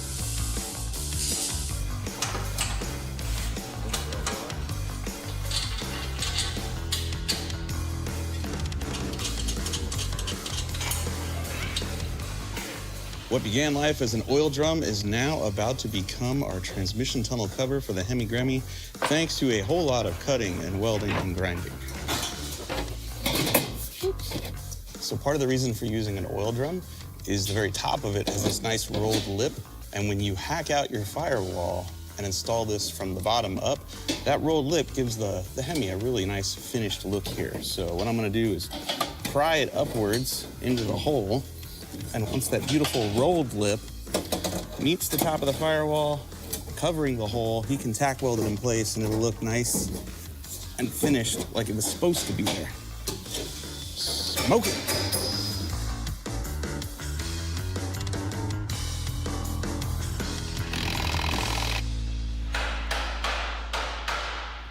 Remember all of that spacing the transmission back for the torque converter? Well, it made the drive shaft dangerously short, so we had 1/2 inch taken out of it. So now I'm gonna install it for the last time for the second time. You gotta learn the shoulder walk to do this. Drive shaft in.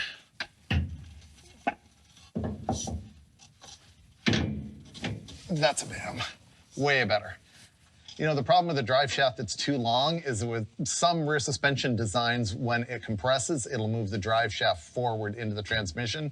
And if it like punts the transmission, if the drive shaft bottoms on the main shaft, it can cause a lot of problems. Yay, front end. It's gonna look like a car again. When this falls out during the drive, I will chuckle. Boom. Now it looks like a car. Exactly like the blueprint on the back of the t-shirt. It's not often that a car comes together perfectly with your vision, but this one has. This one is to scale. It's really good. It is to scale, exactly. It's like a big Hot Wheels toy. Now's a good time to point out, once again, this thing is a street freak. It's not a drag car. It's not a gasser. It is a cruiser and burnout machine.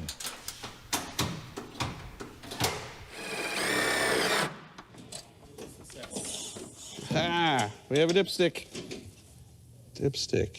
That list is rapidly changing into, well, 3 things. Switches, gauges, both of which Freiburger are doing, and headlights, which I'm gonna button up right here, right now in record time. Now, this is a special build, deserves a lot of attention, which is why I'm going the Christmas gift wrapping. What you wanna do here is make sure you have enough tape on the backside to get a solid base. She's ready for a road trip. We are down to nothing but water and detailing it. Check out Matt going to town on the windshield cleaning because it's gonna drive soon. Look at that.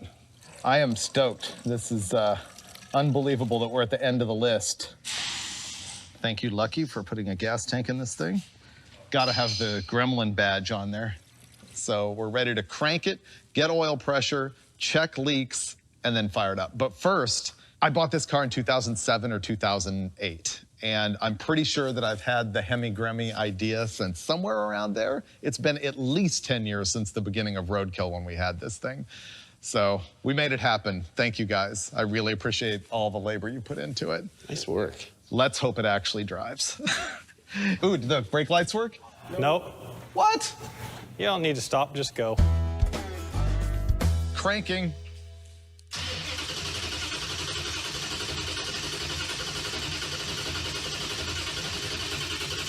That's bad. We got fuel. You have fuel in the squirters? Yep. Okay, plug it in. I'll fire it up and watch the oil pressure. Okay. All right, this is gonna be it. Did you plug in the distributor? I did. Should run. Get after it. Water pump, ignition, start.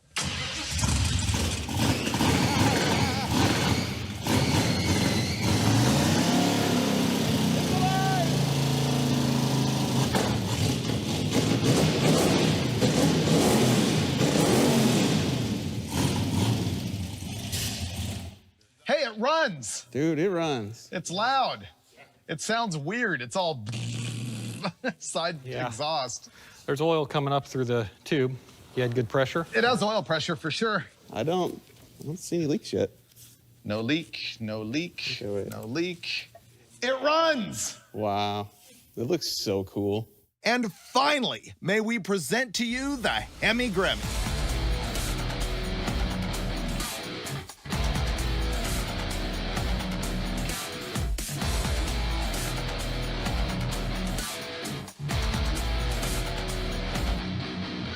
It's gonna be so much fun to watch Andrew get in. I'm getting in through the back window. How's the leg room? Oh, it's perfect. Might be able to watch this. Bam. That's messed up. You should have let Andrew Just get hang in a first. foot out the window. Yeah, you're gonna have to get my leg here. Let me see if I can get a foot over here. I've been in the back of a Volkswagen. Wow, that's uncomfortable. Hey, if you turn your foot. There you go. There. We're in. I'm in your lap. I can't believe we have seatbelts. Lucky you. It's all about safety. I noticed you put the mechanical gauges right over my legs, so when the lines burst, I get hot water and hot oil right on me. Well, you won't get water on you. Ready? We're going. Do it. Oh, it's nice and quiet in here, too. You realize this car hasn't left this shop in years. That's true. Right? That's it. It's good. And the Grummy sees the light of day. It's out. Smoking a little bit. We're freaking people out already. That'll buff out. Don't worry. Brakes kind of work. Got a lot of converter.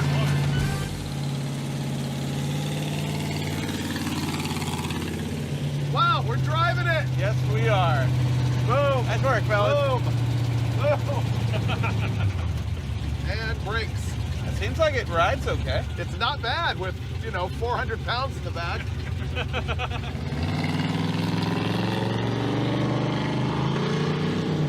Yeah, the converter is really loose. I wonder if it's actually in first.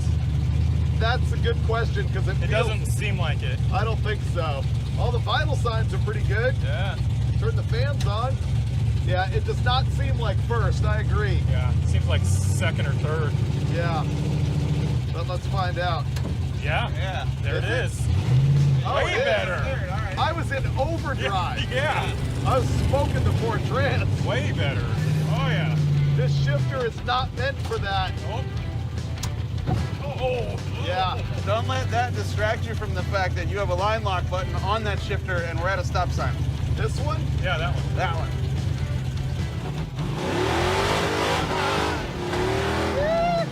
Yes, it works.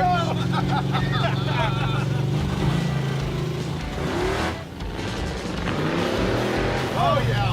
Yeah. It's way spunkier. I had no idea. Take it out of overdrive. It's great. Yeah. Turning radius is not as bad as it could be. Not bad. Not bad. Not bad. It's doable.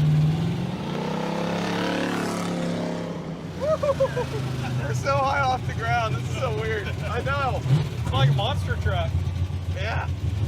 All right, ready for road trip? Yeah.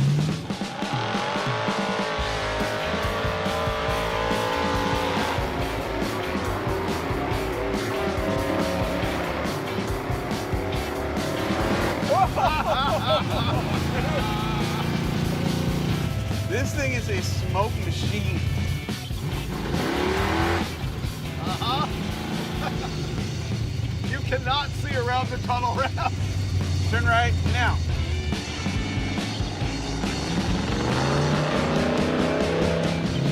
It rides okay. Yeah, not bad. How's the temperature and stuff? Good. It's not smoking. You did lift your gremlin, so don't be greedy. Yeehaw! Success. It drives. I Huge think win. That's the most successful test drive we've ever had leaving this shop. That's because they built the car for us. Touché. All right, you Now guys we are stuck back there. We'll see you Now in we the have to morning. get out. Yeah. Good luck with that. Good All luck. right. Have fun. All right, see you guys later.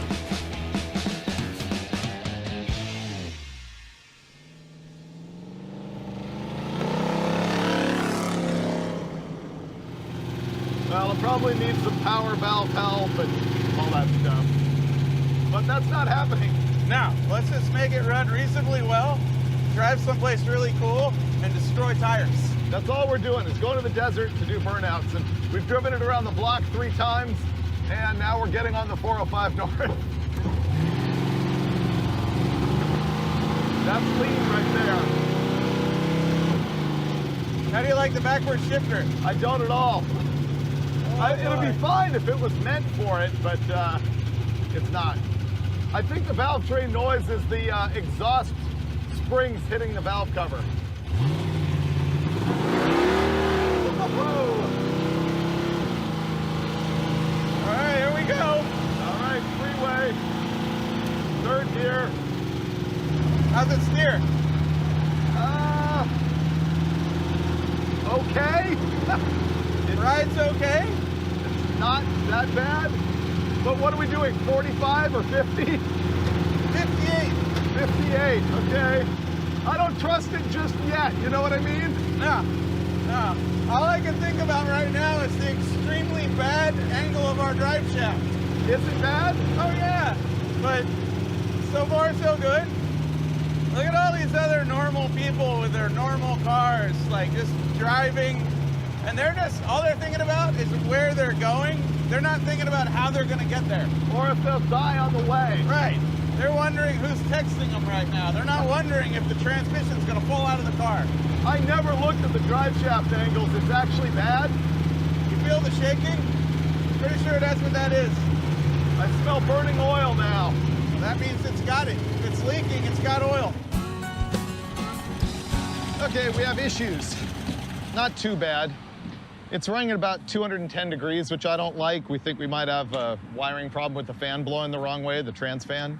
And this thing is like super lean when you tip into it. Like starts to misfire, actually will die a little bit. And to fix that right, I need like power valves and a vacuum gauge and I could fix it. But instead, I'm just gonna throw a bunch of jet in it and make it super fat and fix it. If you really want to get desperate, we could take what's left of the hood off. That move's been proven to work historically on Roadkill. Somehow I think this vents quite a bit of air, but I could be wrong. All right, so I'm gonna pull the fan. Well, let me see if it's spinning the wrong way. Oh, it is. I already felt it before. Oh, you know that? Yeah. It's blowing forward? It blows that way. Take the fuse out, it Yep. stops spinning, stop blowing air the wrong way, let the air go through it and get that last 10% of the radiator. Do you have a 5/16 so I can break the carbs open? Thanks. See, I'm junk without Matt. What happened to Andrew? Andrew has never driven on a Roadkill trip, and when we got off the freeway, he just kept going, and he's probably already there. Probably. We dropped a pin at our expected burnout location, and he's probably there. Yeah. Yeah, that's working perfectly. Just wait for the stream. Look at that. Look at that. Ye of little faith. Fat and happy is what it's gonna be. It's gonna blow black smoke, but it's hopefully not gonna overheat as much. Nothing but the best for the Grimmy. The reason why I stopped right here is this is where I used to street race as a teenager with the Super Bee and stuff. As a matter of fact, I think that's the tree right there that a friend of mine crashed into with his six-pack Challenger. I got a good feeling about this.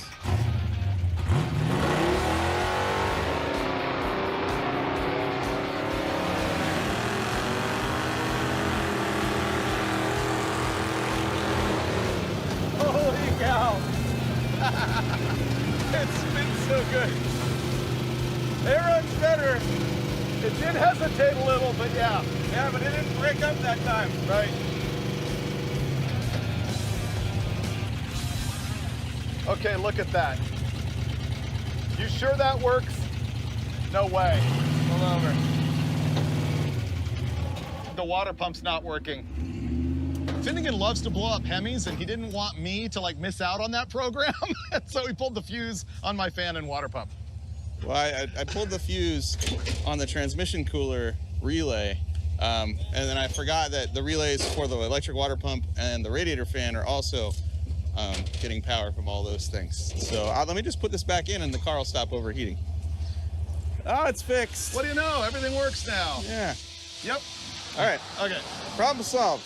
I'm gonna hold this Yeah. just in case. It only got to 230 in the period of about 30 seconds. That was impressive. That's not bad. No, it did burnouts fine though. That's all that matters.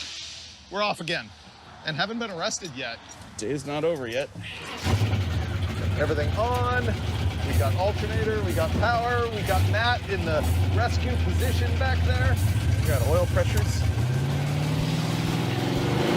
Oh yeah, way better. That's better.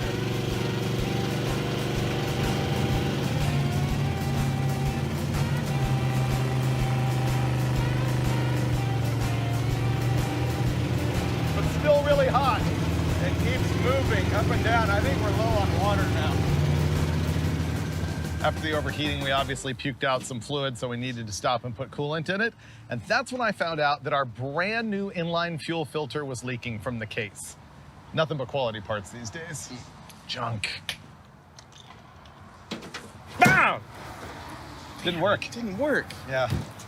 Flashback to the episode where we dragged Blasphemy up to Oregon on the back of the Macho Grande, and I terrified Finnegan with that trick, and he hasn't been able to get me again since. So go ahead and pop that. Ah!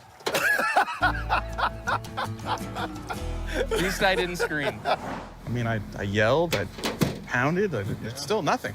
We're putting actual coolant in it, trying to improve the surface tension of the water in here.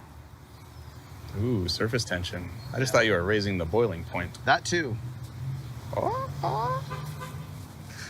How much oil should be in this water? Most of it? We should just bypass the middleman and pour oil in the cooling system. I mean, Might work. I read somewhere you can do that. Really? Yeah, it improves surface tension. There you go. I see what you did there. All right, we're out of here. Off to our secret mountain burnout facility.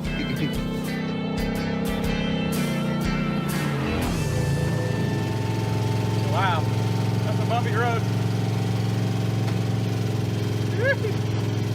That actually rides pretty good. It could be worse. It's a little jolty.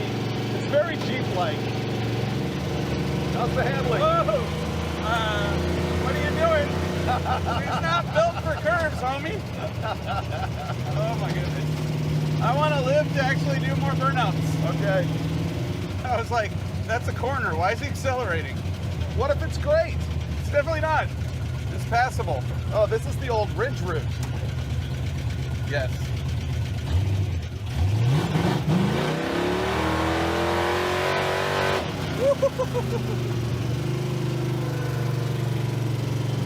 Wow, this is a mountain right here. I am surprised how drivable it actually is. It's a pretty darn good car for being built in like 10.5 days. With a bunch of wrong parts that should not be working together. So I really wanted 3 things from this car, which was look amazing, which we nailed. Yep. Be pretty drivable, which I think we've already proven it is. Oh yeah. And do hellacious burnouts. We have not proven that yet, sir. That's what we haven't proven yet. But we will. And what's the priority here after all? Smoke. Hit it.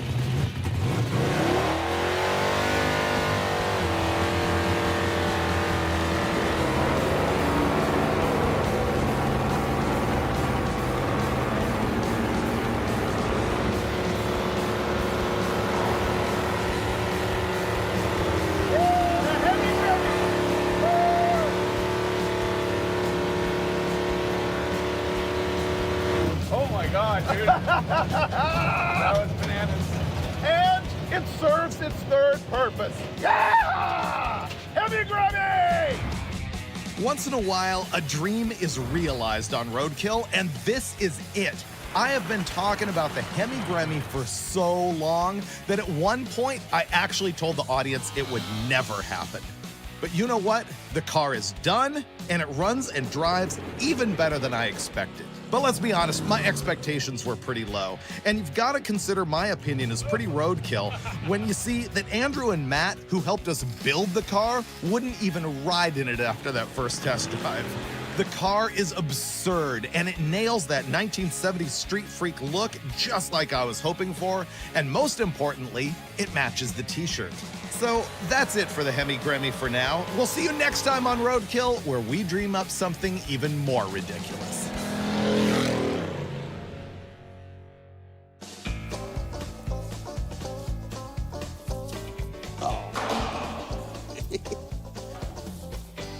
Oh, sorry. I wasn't aiming for you.